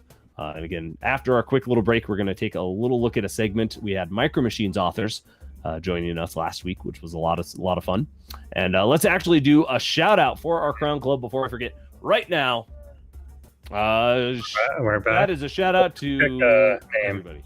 Let's shout out to Simon Prince. There you go. We see you, Simon. So, yeah, let's shout out our new one. We actually just got our 25th Crown Club member. Welcome to the Crown Club, Lost Lucidity. Thank you so much, and thank you all our Crown Club members. You can see them all scrolling below here. So awesome to have that 25th one. Nice round number. Makes me feel good. Yeah. But yeah, we'll have some cool artwork for all you guys. We'll have, again, a new PostBot segment recording tomorrow. You can come watch it live in the Discord. We even have a chat where you can type and ask questions and talk to us. It's very interactive. We had Ketroc and Dusty hanging out last week, so hopefully we'll see some more people there. But yeah, let's. What do you say? You ready for a break, Undersword? Let's get a break, and we'll come back with that segment. It's a pretty good one, and then the MicroMachine fight. Yes, it's gonna be great. Yeah, PostBot segment after the break. We've got 2 more best of 3s here on day 6 of ProBots. Stay tuned, everybody. We'll be right back. Can't really go out and... Yeah, like I can't go in the middle of the city and... We're back, everybody! It's time for more ProBots. 2 more best of 3s coming up, and we've got 2 bots to eliminate, Undersword. 2 bots for the junk pile. Who do you think it's going to be? Yeah. Oh, yeah, and we've got a little video we're going to watch in just a minute. But let's first take a look at our bracket and our games coming up here in our second half of our show. We're going to be starting things off with MicroMachine versus Strelok. That's going to be an epic TVT. We are going to have one of these bots getting tossed in the scrap pile. And then Spudde versus Spiny to wrap things up. Our final Zerg. Do you think our Zerg's going to make it through?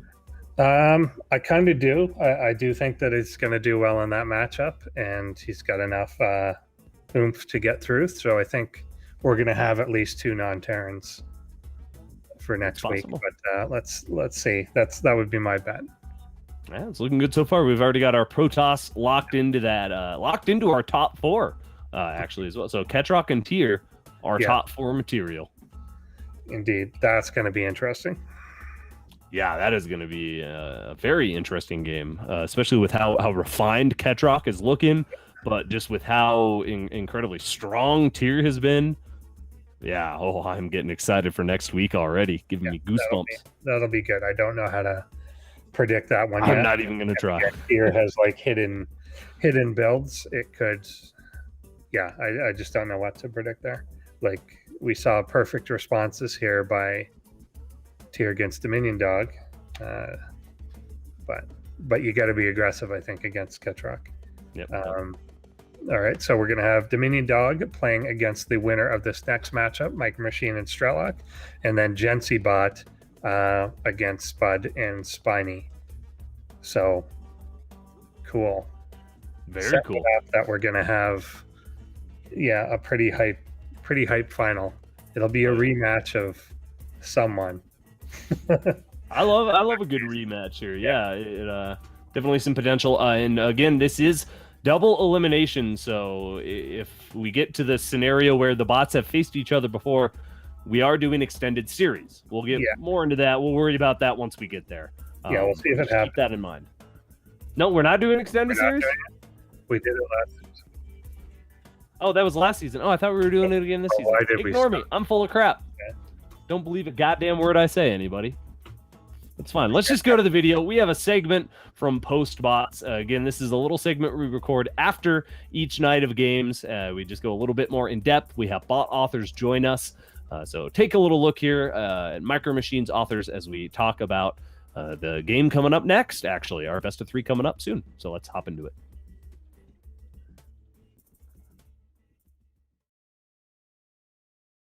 Good to see you both again. I could have sworn Raph, RR, and Unusual joining us. How are you guys doing? Thanks for being here. Very good. Good to see you both again. It's been a couple years since we've been able to hang out in person, so hopefully we'll do another live finals eventually, and we'll get you all there someday. Someday. Will be nice. It will happen. Our next victory after COVID. Well, MicroMachine's come back. Hey, you've got a great chance, I think, this season to maybe pull a victory out. How confident are you guys feeling in your chances, especially now that you're down in the lower bracket, so you're kind of on your last life? Well, we calculated we had 97 point something chance of winning. That's an inside joke, but that's basically our win rate on the ladder. Yeah. I don't think we have that high of a win rate, win chance in the tournament, but pretty confident. Yeah, it will depend on what the other authors will do as their final update. It's in 2 days, so they don't have much time to come up with some solution that will beat us that isn't already doing good on the ladder. So are you afraid of any cheeses or snipes at this point? Because this will be kind of the last chance, I think, to really target MicroMachine, because you're up against Strelok next time, but I don't think he's known for doing that kind of thing.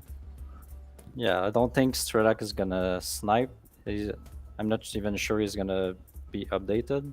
Maybe, but usually with this matchup, it's big macro games, a bit like against Jensiiibot. So it's gonna be like the best bot that's gonna win, not the sneakiest one.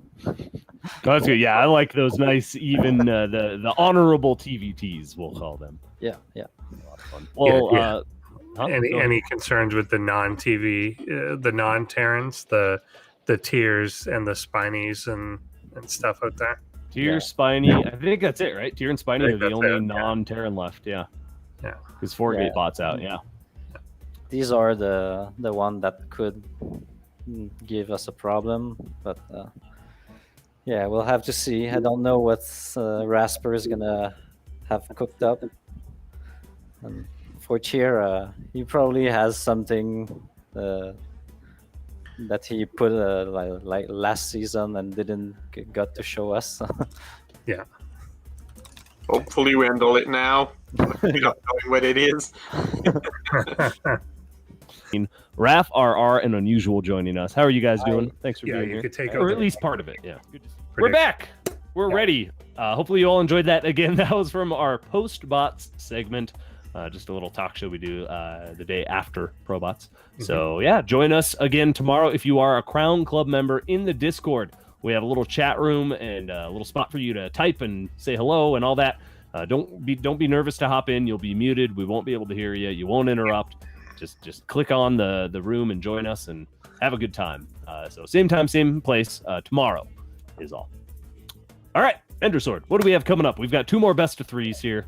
Do 2 incredible best of 3s. You answered your own question. We've got 2 great games. We got MicroMachine versus Strelok is going to be one, and then we got Spudde versus Spiny. So here's MicroMachine with that ridiculous win rate and that high elo, and the cool little Hearthstone bot or whatever that is, and then Strelok with its psychic powers. And I think people are going to generally vote on MicroMachine here, but Strelok is certainly no slouch. But I kind of don't think it's going to do well against some of the MicroMachine early pushes, and I think it may. I think the later into the game it goes, Strelok does do some cool stuff, but I don't know that it's going to get the advantage over.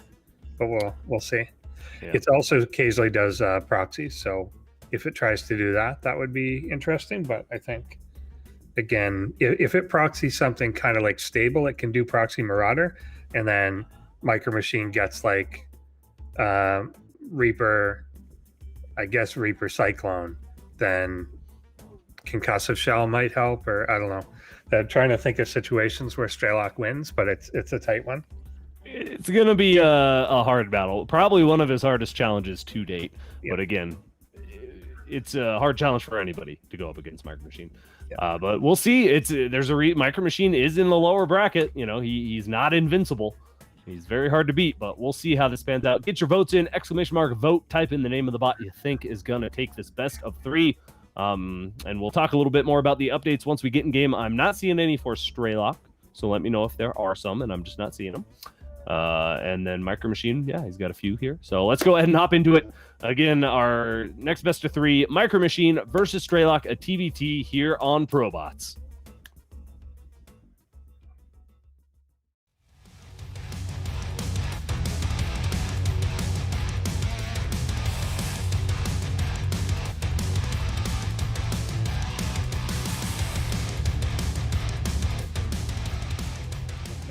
Machines. It said added stim pack and combat shield for Marines. Did it not have those Rat before? RR and unusuals. MicroMachine. Like 12 seasons in, and then, like, you know, I should get stim. Armageddon's. Strelok. Andrew always trash talking the bots during the intros. Of course. Yeah.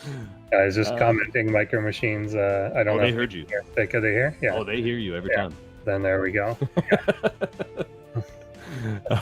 Late to add it, but I guess they never used really Marines. It's always this is the first season of Micro Machines. Reaper, really Hellion, incorporated. Cyclone, Banshee. Yeah. So I guess it is the late entry. Yeah, it's like a backwards evolution because usually the Marine's kind of the first thing I would imagine bot authors play around with. But I'm sure he's used them before. If I'm not mistaken, in the very first submission of Micro Machine, I think it only made Marines. Makes sense. You gotta start somewhere. Like a 5-gate Marine push was like season 1 or something. Huh. And then it quickly went into Reapers once the micro potential of that was found. I keep forgetting you've been around since the very beginning. Yeah, the very start of this. Yeah. Yeah. So yeah, if you look back, and I'm sure they're still up. They are to like the very first VODs of this stuff. Like the level of play was not exactly great. It was very. It was like the most basic things that you. Very rudimentary. Some of them were cute. There's a few good ones. H-Jax's bot was really good. It won the first season. Yeah, but it was still everything was kind of very binary logic instead of kind of the more fuzzy logic that they have now. It was kind of like we build 9 of this, then build this, then do that. Like everything was very straightforward.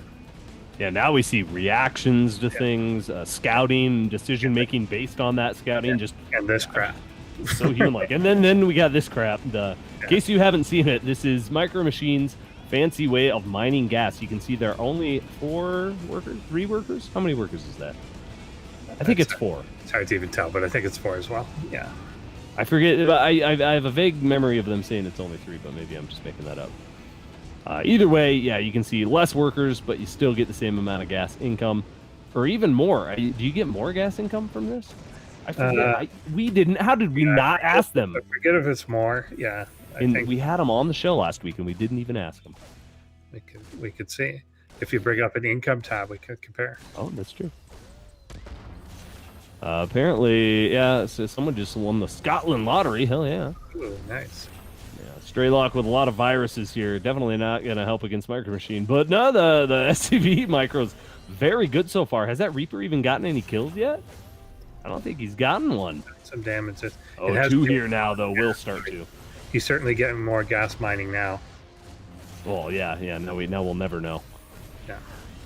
Now we'll never know how much better it was. Exactly. So it's a little odd. Where's Strelok's army? Wait, didn't he have a Reaper, or did it die? Passive, the conscientious objectors or something. He's getting. Oh, there it is. It went across the map to eat a tank shot to the face. Okay. So I kind of think this is just over now already.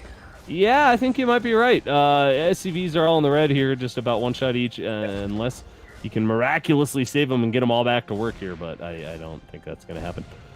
Oof. Yeah, Ketroc's got a point that, of course, always, and the normal thing, a SCV is always waiting outside the gas, so you can't get more than that. Oh, that's true. Yeah. Oh, that's a good point. You're very right. But yeah, like that with less SCVs, you have more SCVs for other stuff. So yeah, that's a good point. Yeah, good call out. That's why we need these bot authors. That's why we have them come on the show, because they're just way smarter than me, and they just know all these little things. Second base for Strelok actually is mining here. Yeah. Somehow, but yeah, just the Reapers army supply is 17-3. Huh? Yeah, Reapers are out. They're going to keep it going. It's not actually as bad as you'd think. We're 20 workers to 30. Like, given all the damage that's been, there's definitely been like more SCVs worth of damage done. But look at how many of them are red. They're just not dying. Well, and they're not mining either. Yeah, they're not mining either. But yeah, but you would expect from the carnage and lack of defense that there'd be like 8 workers left, and there's not. Yeah, I'm surprised there are as many as there are, actually. He's definitely down in workers, and yeah, losing all this mining time is just going to kill him because he can't make army. 25 to 4 army supply currently. Because there's just two bumping them out, and then these are getting distracted. Yeah, look at that bank, too. Just no more barracks coming down, no more. One marine at a time, essentially. And I guess if you give him enough time and he could build 1,000 minerals worth of marines, yeah, maybe something could happen, but... Yeah, I think MicroMachine's got this one in the bag pretty much, 68 to 29. He's got the Death Force coming across the map here, too, as soon as that arrives. Yeah, there we go. That'll seal the deal. That tells the tale. Yeah. Yep. So here comes kind of the closer. I hope, did we lose the stream, or is that just us that lost? I still have it even. I can't see anything. Mine just froze. Okay.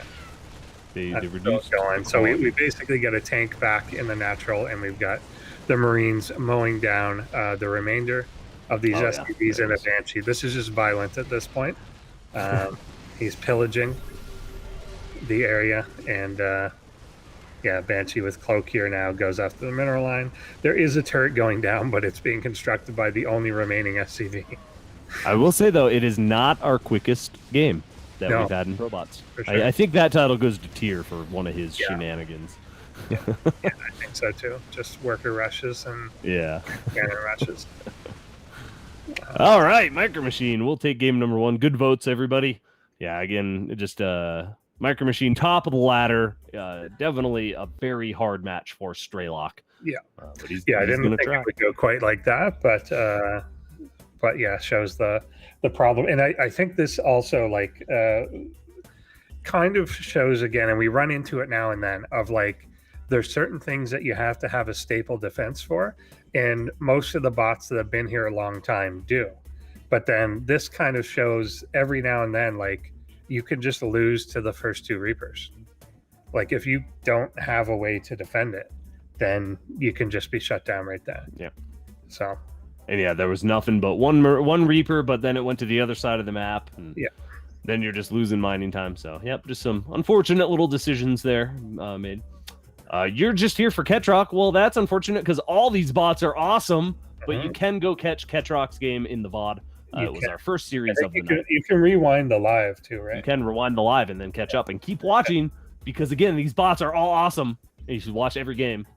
Yeah. Go back and watch all the games from before this, too, because they're great. Definitely. Yeah, no, especially that Jensiiibot MicroMachine game from, what was it, 2 weeks ago? Last week? Yeah, 2 weeks, something like that. Yeah, that's definitely premier stuff. level. Yeah. But yeah, thank you all for tuning in and hanging out with us here. We do have one more best of 3 after this, but we're going to see if maybe, just maybe, MicroMachine will drop a game here. But I don't know. I think tricky. We'll see if it deviates from this. Yeah. It does say, it did get some updates and a couple little new things. So let's go ahead and hop into game 2 and see what happens. And let's see if MicroMachine will move on or if Strelok will get tossed in the scrap pile. Game number 2 right now.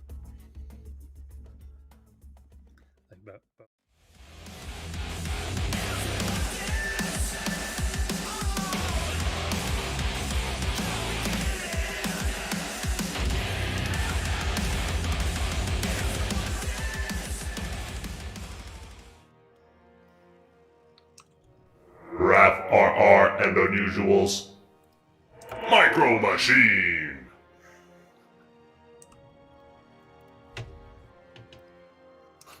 Armageddon's Strelok.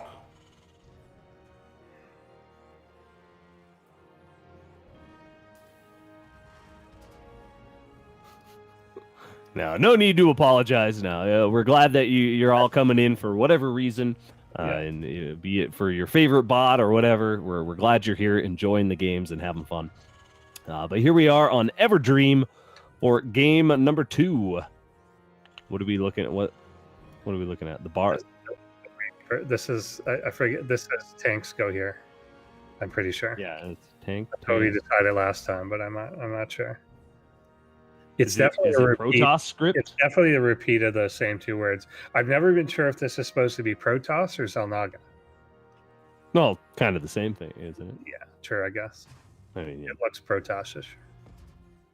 I don't know exactly. We're being pointed to that one character in particular. So I don't know why. I like. Why would you, as the Zelnaga, denote where Reapers one day will jump up a cliff? Like, the prophecy has been fulfilled.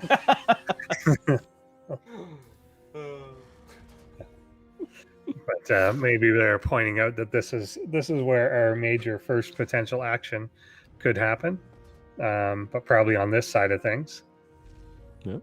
That we'll see a Reaper come out and make its way across, as it's about to finish here now. And I think Strelok has kind of done the same. It's the Reaper's already out, and it has just started its barracks. Mm-hmm. And he's going to an engineering bay right away too. So I think it's maybe trying to. It wants to get the economy up and rush to turret defense, but then it forgets the defense to other things part. Okay. Yeah.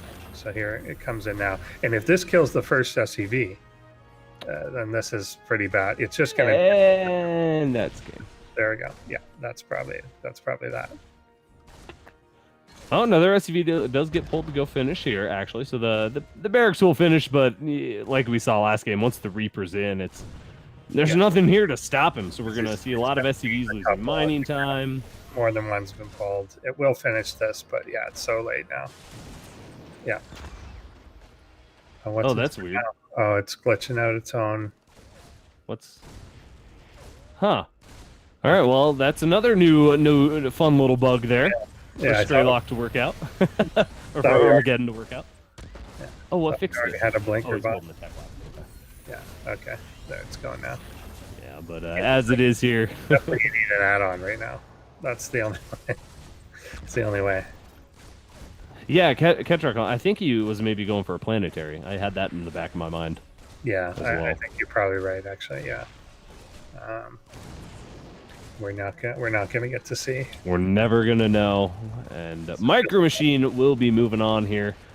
Save some miracle, but yeah, 40 supply to about 10.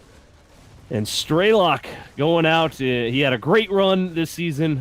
Goes out in a little bit of less than desirable fashion here, but still against MicroMachine. Not to be. It's kind of almost expected. It happens. It happens.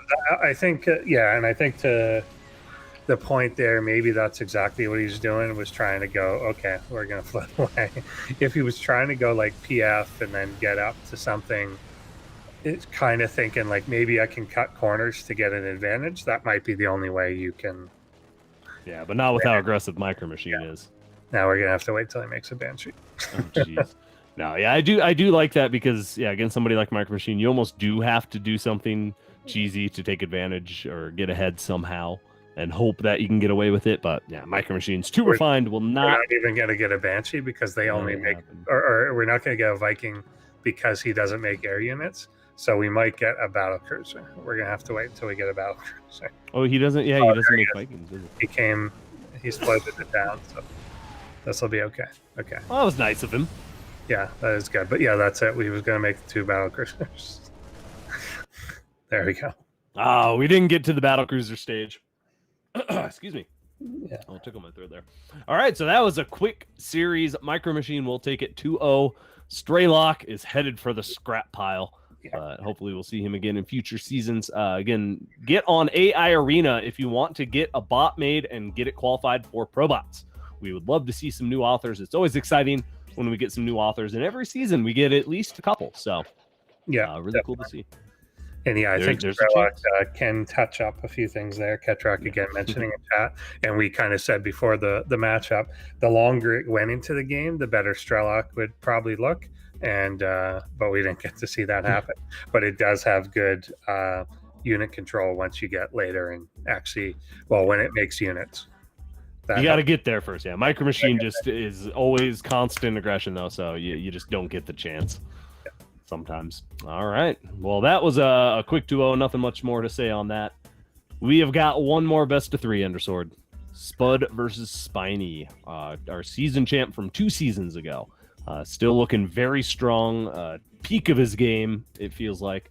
Spudde, though, also looking quite strong. Spudde has been around for a few seasons now.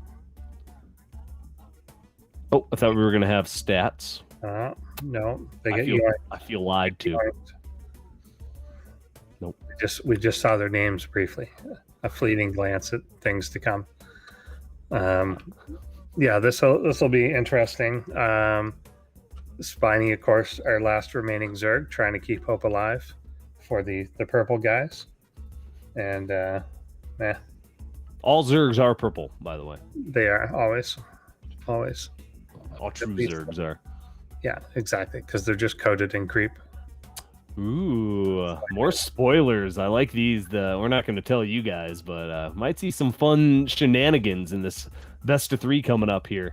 Yeah, some good updates though for their final submissions.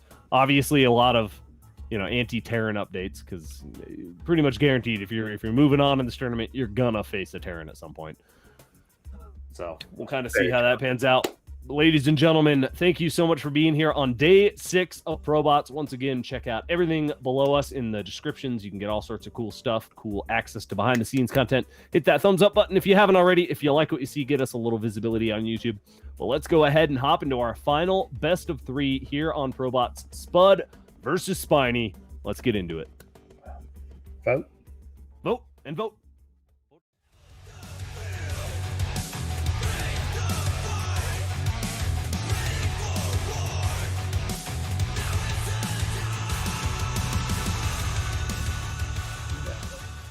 Vote or die, everybody. Hell yeah. Spuds. Spud.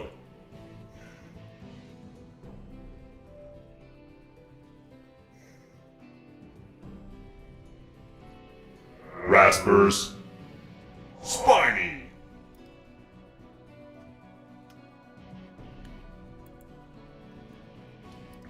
Exclamation mark vote and type in the bot name, or we'll send P. Diddy to your house to deal with you. Did. That's who it was in the South Park episode, right? Yeah. It was P. Diddy. Yeah, it is the correct reference. Yes, excellent. Right, Just I haven't seen that one in a long time, so it's just Yeah, and then Stan went and lived with a goat, I think. Or Ooh, something. whose path is this? Whose path are we looking at? Is this the Overlord? No, it's not the Overlord. This Trace is it back to its roots here. Okay, there he is. the path. Wow, he's scouting everywhere, looking for any kind of proxy, any kind of shenanigans. Spiny is a very refined bot, is really good at reacting to shenanigans. So this is going to be, I think this is going to be a little hard for Spud, honestly. I think this is a little bit in Spiny's favor, honestly.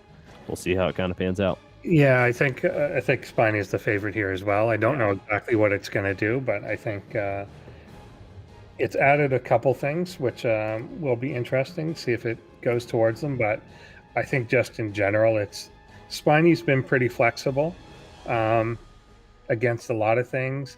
It recently kind of added in that 12 pool to just kind of dominate Protosses that aren't ready for it. And this one looks like it's, well, we're at 3 bases to 1 already. Yeah. So it looks like he's going potentially further end game, but we'll see. It can also just kind of swarm off 3 bases. We'll see if he drones this one up. Yeah, a lot of Spiny's updates were just little fixes, dealing with Reapers with Queens and dealing with 4 gates, potential stuff like that. Yeah, a bit late now for that one.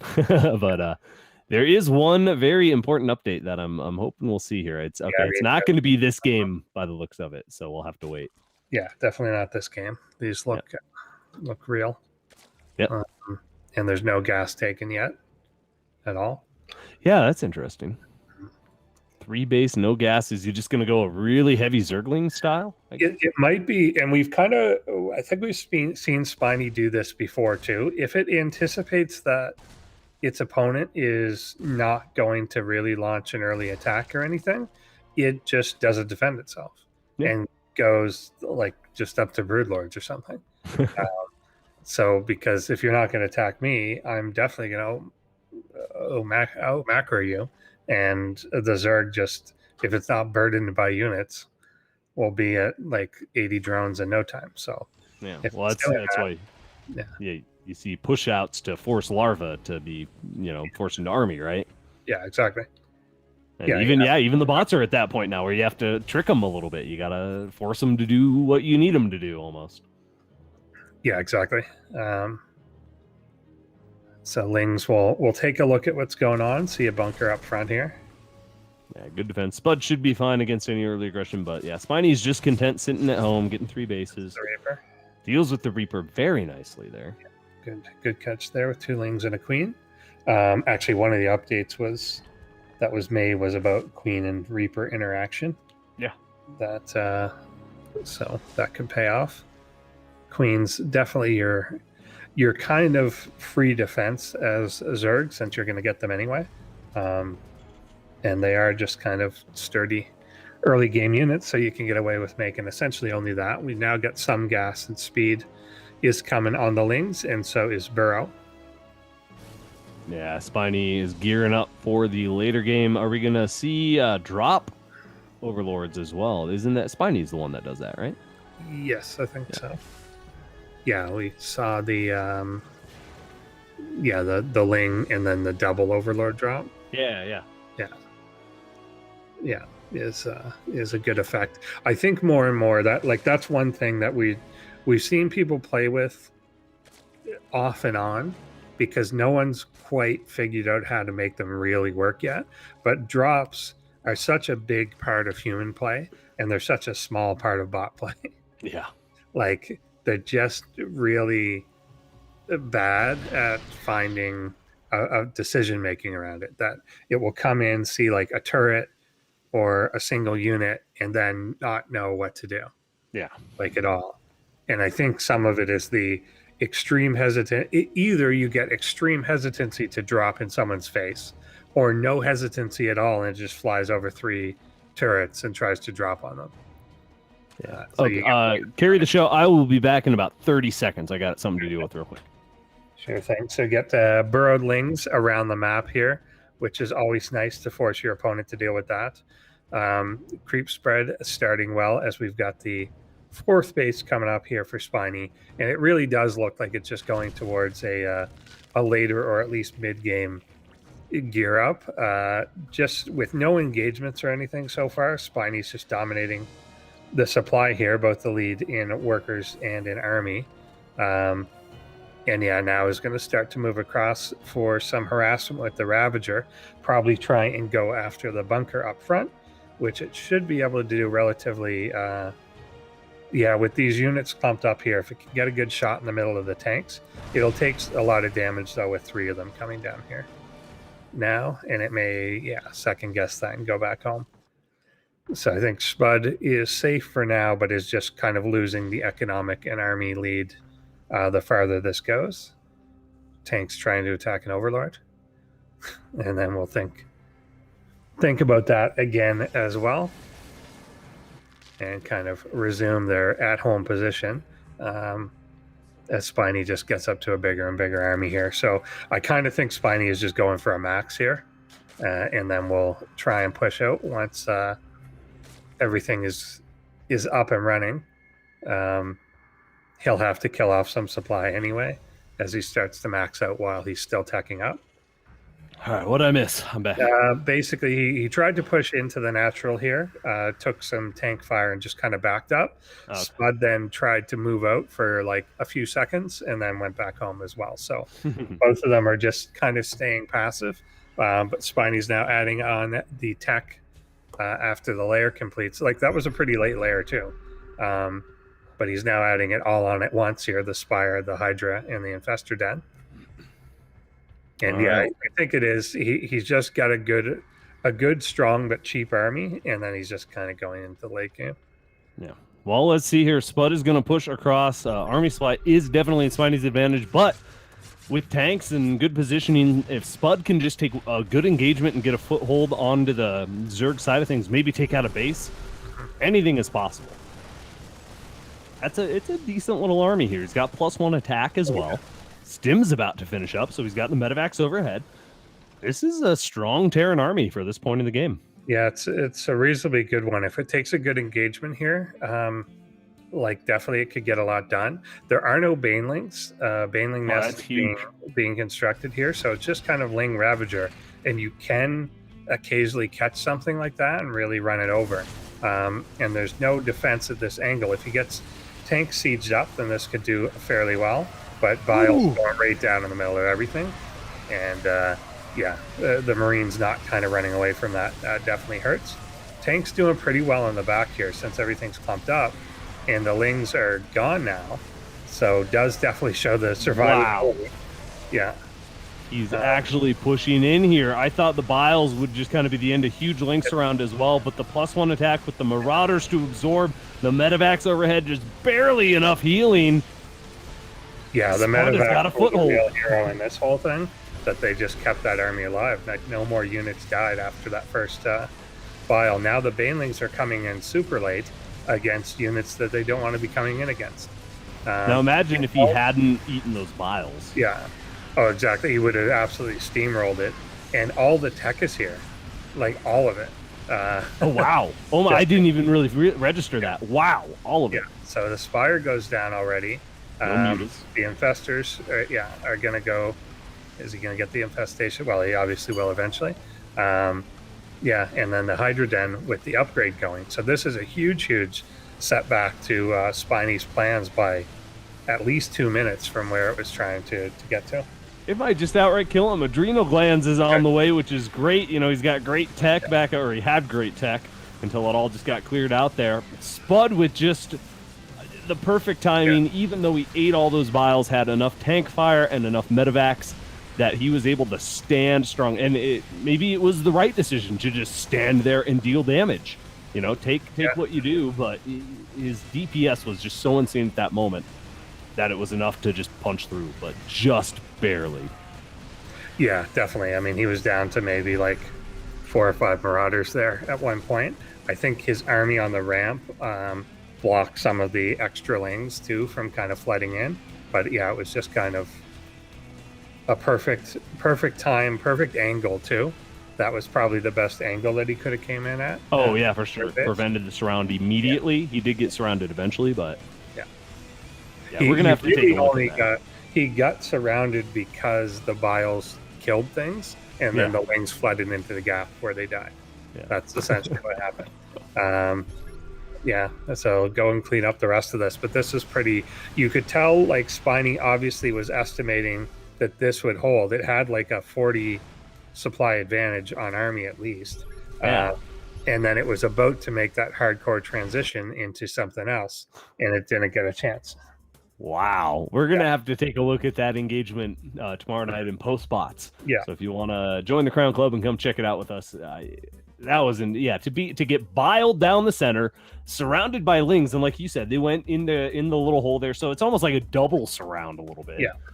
Yeah, that's essentially what it was. And he still held and was able to keep pushing through. My brain can't fully register. Yeah, obviously the medevacs were the biggest, I think, part of that, just healing up the Marauders. The Marauders can take a lot of abuse early game. Wow. I'm a little speechless. I did think that was definitely going to be, like you said, with the army advantage. Spiny had more army as well. You know, I think had he taken any different engagement, any better engagement, from any different angle, it would have gone better. Yeah, definitely. And it only targeted the bio with the Biles. Yeah. If it had kind of tried to launch some in the back and taken out some of the tanks, then that could have been fine, but that just accumulated. So I don't know, can he get into that good a position? That was about as good as you could sketch it out on how to attack. And I think Spiny was maybe a bit passive there in that it took a while for that army to walk across because it was clearing creep and doing all kinds of stuff. It could have been swarmed in a lot of places, but it waited until it showed up at the third and got sieged up basically before anything came in. And then I don't know if arrogance is the right word to skip Banelings, but it had them later. It was too late. But if we would have had Banelings for that initial engagement where the wraparounds, 100% that gets cleaned up. Yeah, 100%. So there were so many Marines with that. Yeah. So I tried to cut that to kind of get to the later part a bit earlier, but we'll see. So here are the stats we didn't get the first time, but I can see Spiny's overall ELO really good as well. Definitely, I think that's top 3. So Yeah, we'll just see what response he's got. He's got good like map presence, good creep, good. He burrows lings everywhere. He's really annoying, but I think he just has to stop that from happening. Yeah. Like, yeah. If he holds, then he's good, but he just kind of didn't.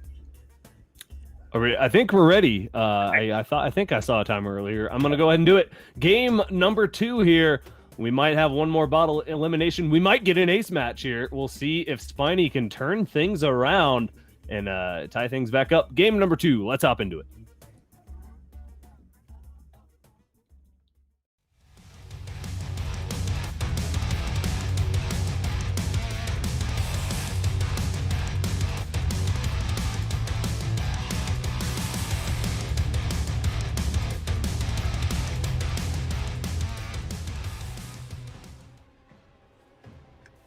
Spuds. Spud.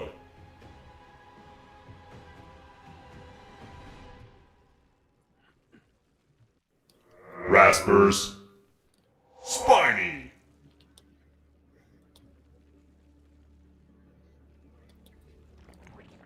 Spud is almost turning into our dark horse of the tournament this season. We'll see if he can take this game off or this series off of Spiny. I'm definitely going to take that because he took 2-1 over Antibot. Took a 2-1 over Benbot BC. Benbot has been looking real strong. Yeah, it's just kind of doing good, solid things. Yeah. And kind of, taking over. This will be an interesting, like the shape of the map when you've got engagements like that makes such a difference. And I don't know what his natural path is going to be this time. I'd almost think that it would come in such that it would try and attack that kind of middle left base, but maybe it will just go live in there in peace. Oh, that's kind of cool. Look at that scale. So, sorry to interrupt. Sorry. But look at the birds in there. So that, if you kind of imagine that's the size of a bird, you can kind of see how big the map is. It's true. It's true. What type of plants? Well, there's a pine tree, obviously. Well, there is. I think that's for Christmas. And zoom in. Can we zoom in? Yeah, I think that's as far as it goes. That's pretty zoomed in. I think he's insinuating it's a certain crop. Yeah, I think he is good. Too, but I don't know. Burn it. Well, if it is, that means Polly Shore's in that biodome. Probably. Anybody under 30 probably is. Yeah, that's probably too old a reference for people. Oh, we're okay. So here on Catalyst, Spiny sitting on one base with 3 roaches coming out. Is this a Ravager attack? Yes, it is. Yeah, it is. And it gets scouted. The earlier one does indeed. And let's see what his response to scouting is. It's already had a bunker coming, and it's only on the one base. So he needs to make sure he's got vision there. And I think there is an Overlord on that side. Did we miss the fake expansion? Or was this... I wasn't watching close enough. This may just be a straight up one. Yeah, I don't know. Because there's supposed to be a fake expand into Ravager Rush. I don't think it did any sort of faking. Unless by fake it just kind of means doing a build in such a way that it would imply a future. Or you pull a drone down there. It's like, look, my drone's down here. Something like that. So nice initial bile attacks here. The bunker, unfortunately, out of range of the first part of this. And then with the depots up. Marine popped out on the wrong side of the bed today, now too. He's just kind of walking in. This is like pretty aggressive. Yeah, there's only 2 Marines there, though. He could get... Oh, he loses Ravager. That's not good, but he still has to. Absolutely no respect for that bunker, and I love it. Yeah, with 2 Marines, why would you? Yeah. Yeah, and the Marines popping out. That's the thing. That's such a small thing that's such a big thing. That was absolutely the right decision to not care about that bunker. He may want to be trying to get it now, but like this initial run-in and deciding that it'll be fine, I can live. Like, you don't see bots do that very well. And it was totally the right thing to do. Yeah, well, I mean, look how low those Ravages are. One more little misstep, he would have lost 2 of them, and it wouldn't have been as good, but still. 4. Now a 5th Ravager coming in, only 1 Marine in the bunker, and all the SCVs are dead. Yeah, no workers left and no 1. money to bake him. He could No, none. Yeah, he's got the 1 Marine. Is that that Oh, one? that's what. Okay. He could cancel that barracks. Well, he can't build anything now, but he could have. What a quick turnaround. Spiny not going out without a fight. Will take it and bring it to an ace match here. For a little bit there, this was literally your VR game. Yeah, a little bit. Yeah, they had the one Marine. Yeah, in the bunker. No support. Oh, man. That's a lot of Ravagers. What a good build here. Spiny tying things up here. Is he going to do the same thing in game number 3? That's what I want to see. It worked here. I don't see why he wouldn't. It worked. I think Spiny is better going this route. It has had success with some of that, like macro up to the end sort of thing, but it obviously got caught in game 1, thinking it was well defended when it wasn't quite. And yeah, I'd rather see the aggression out of Spiny for this last game. Yeah, I think it's going to work a little bit better as well. All right, ace match, our only one of the day here. A lot of 2-0s, but hey, some great 2-0s they were. Again, go watch the VOD. You can rewind actually right now and watch. We had some people doing that. Ketroc versus Jensiiibot was a great opener. Tier versus DominionDog. Pretty quick little PVT there. And then MicroMachine versus Strelok, another quick one. So yeah, some pretty quick 2-0s. So it's nice to get at least one ace match tonight. Yeah, definitely. Yeah, this will be a good one. Because yeah, I think Spiny surprised us there. And, not too much. You kind of got to expect Spiny to be able to do something like that to bring it back. Yeah, oh, sorry, I meant Spud's. Oh, Spud. Okay, yeah. Spud did surprise us in game 1. Yeah, not Spud. Yeah, of course. Yeah. All right. Again, thank you all for being here. This will be our final game of the night. And we'll see you next week, too. Our final week will be next week. And then the week after will be our grand finals. And we'll have our humans versus bot show match. So join the forum. Stay up to date with all that. And we'll talk more about that in the next week or so. But let's go ahead and hop into our final game of the night to decide which bot will get tossed into the scrap pile. Will it be Spiny? Will it be Spud? Let's find out right now on ProBots.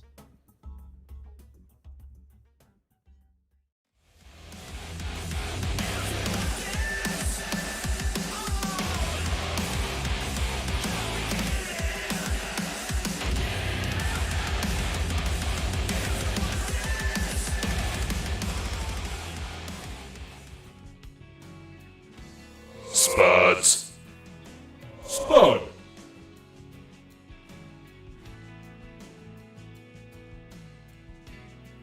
Raspers. Spiny.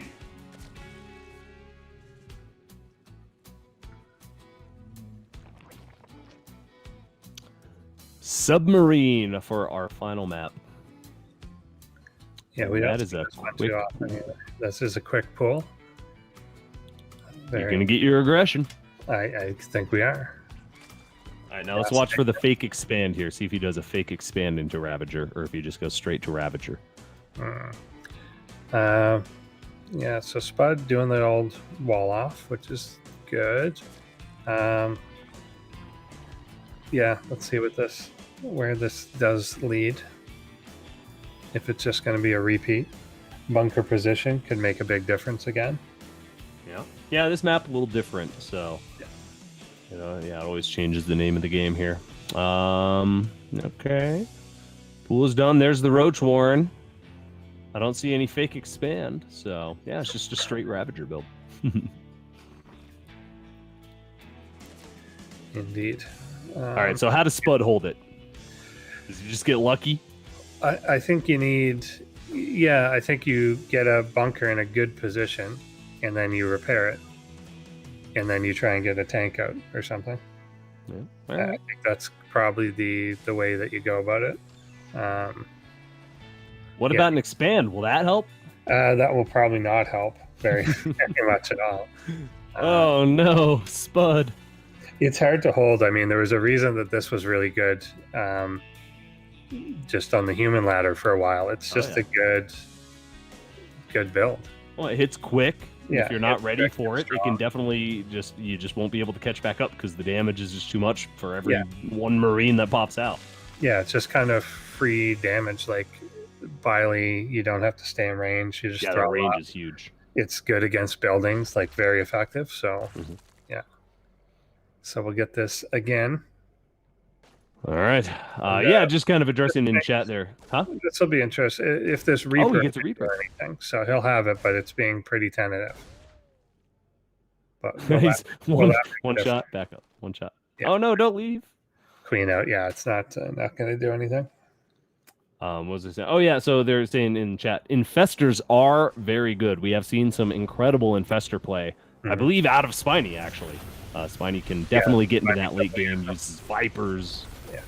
Fortunately, here again, the bunker way back, although it's in range, or it was in range of that Overlord. Is it still shooting? Yeah. Oh, run! Yeah, he's okay. So that helps, but he's already claimed the high ground. Oh, but he's got But three three- Marines this three time this instead of time. two. 3 this time, and they're kind of being a little too ignorant of it this time, staying in range. Well, and so we saw it last game. The Ravagers really like to hug that command center, and last time the bunker was not in range of the command center. Yeah. This time it is, like you said, just that sweet spot, and So Bug loses the natural, but holds. yeah, so now we got to see if there's an off position on this, because this. Oh ain't yeah, if gonna there's work not, out. then Spiny loses. So I see no Ravagers, nothing in production anymore by Spiny. Huh. Spiny's always usually good at following up though with his Yeah. attacks and stuff. So is it gonna cut this off and realize I should expand? Yeah, it's gonna expand. There it is. Okay. So a little bit late. Unfortunately, we'll lose a few more Ravagers, Mhm. which is not helpful. Just kind of Yeah, waste it money. is going to send the last 2. Oh, that's a Reaper 2 following it. So it'll send the last guy in. It'll die too. Wow. Is Spud going to take out our final Zerg player here? It's looking good. A great hold. Spud is up on workers, double the army supply. Again, it's still very early, and it's hard to mount an attack this early on. But as far as defensive, words are hard. As far as his defense goes, Spud is solid. He is locked this down. Spiny is transitioning, and we'll have to try something else. Yeah, he's either going to attack or convert into an expansion himself quickly. It wanted one earlier. We saw it start to build the CC, but then abort that plan. It's getting like tanks. These Lings and Roaches coming across. Okay, there may be second guessing, but one does try and make it. Yeah, I don't know. Like, I think he's got to stay home with at least enough stuff. Spiny's just going to the bases. He's just scouting around, blocking bases. Yeah. Mm-hmm. Okay. Yeah, this makes sense then. Yeah, Spud doesn't have an overwhelming force or anything here. I think it could have moved across right after and just sieged up in the natural and won, but hesitated. I now think that may be closed as a option. Yeah, I don't mind it though, because it's that get it once you're ahead, just get more ahead kind of mentality, and Spud is still staying ahead, just barely though. Well, yeah, he's still got the army lead, but he's lost the economic advantage a bit, and I think Spiny will probably go for a third pretty soon. But definitely, we could still gear up for a Spud push with a bunch of tanks. That's going to be really strong still. Like in game number 1, yeah, exactly. And if Spiny doesn't deal with it just right, then it could be the end of him. But this is a much more open map, I think. Well, I guess it depends where he attacks into. If there's a third up, does kind of a third base thing and he gets in that choke, and then Spiny tends to keep its army in the natural, if it would have to come through basically 2 chokes to get to him again. Nice. So I think that might be that's if that's the path he goes, and I don't know what path it would take. I never noticed how windy it is on Submarine. All the grass and stuff blowing around. Look at that. It's true. Windy as heck. That's pretty violent. Not even blowing in the same direction. Just everywhere. Just everywhere. Will we see a third base out of Spiny soon? Yeah, I'm a bit surprised we haven't there it is. already. Yeah, okay. I felt it. I was like, there's got to be a third base coming soon. And this is a better base then. So I think this is a more defensible. I kind of thought he would go for the the one above. Yeah, I was too. But I'm happier with this one. Yeah, this one's So better. even though it seems like it's worse because there's like this area in the rocks, I think it's actually better. Yeah, I like it a lot more too. More open places to surround. I think from like the right or left. Yeah, that northern one's just a little choked up. What gas? What are we looking at? Oh, he's just checking out the weed farms again. Yeah, I don't think submarine is underwater, even though it sounds like it is. I don't think it's like abyssal reef.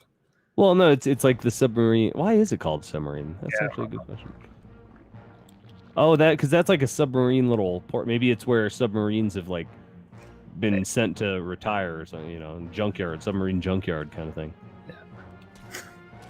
All right, third base Spud is going to try to get a third at the same time. We'll push across. This could be the push of all pushes here. Nope. He's just literally push his own tanks around back home here. Yeah. Oh, it's these lings. The lings are pulling it all back home. There could be sea wind. That is a good point. It's an alien planet. It begs the question: if it's watery, then those little tree domes don't make any sense. That does look like coral. I'll give you that. It's an alien planet, man. Maybe just there's laws of physics that we just don't know yet that apply here. All right. So he's kind of going the path that I thought it would towards the third base that I thought would be taken. So it's going to just go straight down the middle. Yeah, so it's going to swing around this way, and I think this is way better for Spiny, but he doesn't have nearly the army size that he's supposed to have. Ooh, catches him a little unsieged as well. Gets a couple decent biles. The tanks are unsieged for whatever reason once more, but there's still too much Ender Sword. Yeah, he's dead here. If he had that same sort of army supply advantage, then that would have gone over, but he couldn't do that with equal supply. And then these lings did something. Like half of them got on the tanks and then kept running. Wow. So, yeah, it looks like we're going to get Spiny knocked out here. Goodbye, Zerg Dreams. This is our final Zerg, and it is going to be Terran moving on to our next round. Wow, Spud taking out Season 2 of 2020. Champion here. Spiny is not easy to beat, so well done. Just some great decision making, really nice timing pushes. Not trickling units, really just kind of holding strong. Not over microing. We're always like, oh, you gotta dodge the biles. Nah, Spud doesn't care. Spud's gonna stand and take a shower in your biles and still win the game. Hell yeah! Nicely done. What a game. So that means we will have next week DominionDog versus MicroMachine and Jensiiibot versus Spud. That'll be pretty good as well. Couple TVTs. Yeah, so we've only got one non-Terran left in the tournament now. Tier. And, Our good final old hope. Tier, who we'll be talking to on PostBots tomorrow. Yes. Join us tomorrow, please, in the Discord. You can come hang out if you're a Crown Club member, and if you have any questions for Tier or Ketroc, I'm sure you can propose them in the chat there. So, wow, good games today, huh? That's pretty good stuff. Definitely, and good upset there at the end. I think at least a mild upset. Good, surprising engagement in game one. That last one not as surprising, but definitely really good. Yeah, I love a good ace match to finish the night off. Some good games tonight too. We had our 2 bots eliminated, and we now have our top 6. So we've got Ketroc and Tier hanging out in the upper bracket. We can go ahead and maybe pull that up now. And then down in our lower bracket, we have got DominionDog, MicroMachine, Jensiiibot, and Spud all remaining. So next week we're just doing. Wait, so what are we doing next week? How are we doing this? Are we doing just the losers, the 2 losers? Just the 2 losers, right? So it's a short week next week? Yeah, that sounds right. Yes. Okay, yeah, we're getting confirmation. So next week we will only have 2 best of 3s. So it'll be a nice short broadcast on Thursday. Yep. And then Saturday, the next Saturday, will be our grand finals, our top 4 bots, and then our human versus bots exhibition. Yeah. Again, you can get all the info on the forum. Link is in the description below. You can join the Discord. We've got a website or something. Yeah, we need to get humans to sacrifice to the bots too. Yeah, we got to figure out, if you're a Crown Club member, you will have priority to be on Team Human versus humans versus bots. So check out our Crown Club membership and let us know if you want to play. And then this will be next week, and we'll have our final 2 eliminations of our normal season. Wow, what a good season this has been. So look at all those ace matches, Endersword. Yeah, so good. 1, 2, Very 3, good. 4. And this is just the lower bracket. 4 down here and then a bunch up there. Yeah, there was 1, 2, 3, 4, 5, 6 in the upper bracket. 10. That's a new record. This is the first season where I can honestly say no bot was bad. Oh yeah. There's usually like 1 or 2 like kind of cheat, just builds cheesy, or like gimmicky or something. Like we had Doogie Howitzer last season that was like a machine learning cannon rush thing, and that was a lot of fun. I like the idea, but it obviously wasn't really competitive. But there's usually some that are like pushovers. This season, nobody was a pushover. Oh yeah, definitely. Yeah, everyone talking about the bots versus humans. It's going to be great. Ketroc's working on his, so yeah, we will not have all the bots available to play against, but we will have a good handful, and you can download a client and play against them. And yeah, I think we have more and more diversity in the code that they run on too. It was easier when everyone was on Python. Yeah. Now we've got C++, Python. We've got what was the new one? Yeah. There was some new one somebody was doing it in. Rust. There you go. Yeah, Rust. Crazy stuff. All right, ladies and gentlemen, that is it for week 6 here on ProBots. Thank you again so much for being here. We have one final week. Next week, we'll have 2 best of 3s and our final elimination. So make sure you put it on your calendar, hit the little bell icon, whatever you got to do to be here, and we'll see you. Oh, yeah, and we're going to do one more shout out as well for our Crown Club because they are amazing. And if you're in our Crown Club, join us again tomorrow for PostBots. You can check all that out in the Discord. All right, let's do a shout out here, and then we'll wrap things up.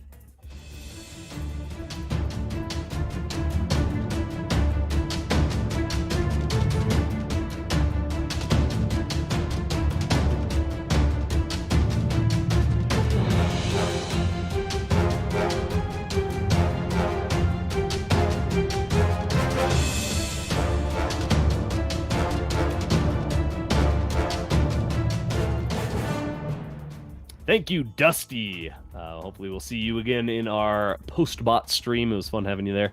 It's nice having a little audience for that, so it'll be a good time. All right, Endersword, what do you want to say to everybody? I want to say definitely tune in on Thursday, and then make sure that you carve out time on Saturday to check out the finals. It's usually definitely we're going to have a lot of really good matches, and then I do want to see how the humans stack up now. Because a lot of these bots are starting to play in a much less predictable and much more human style. And I think that's the one thing that's kind of let humans win was predictability before. And they're getting less and less predictable. Yeah. Well, and MicroMachine's always been the hardest to beat, and he's looking even harder this time around. So I'm very excited to see how that pans out. Again, that will be Saturday the 3rd, April 3rd. Come join us for our ProBots finals, but we still have one more week, so we'll see you all next week here on ESChamp at 7:30 p.m. Eastern for our final normal day of our season 1 here of 2021. Thank you again so much to our Crown Club. Thank you, Drexama, Laddie, and Peter in the background, keeping the show running. Thank you to all of our bot authors for giving us such a great season. I am already looking forward to our next round of bots coming in for season 2. Again, join the forum to stay up to date with that, and we'll see you if you're in the Crown Club. We'll see you tomorrow for our post-bot show. If not, we'll see the rest of you next week here on ESChamp for our final day. Thank you, and have a good night, everybody.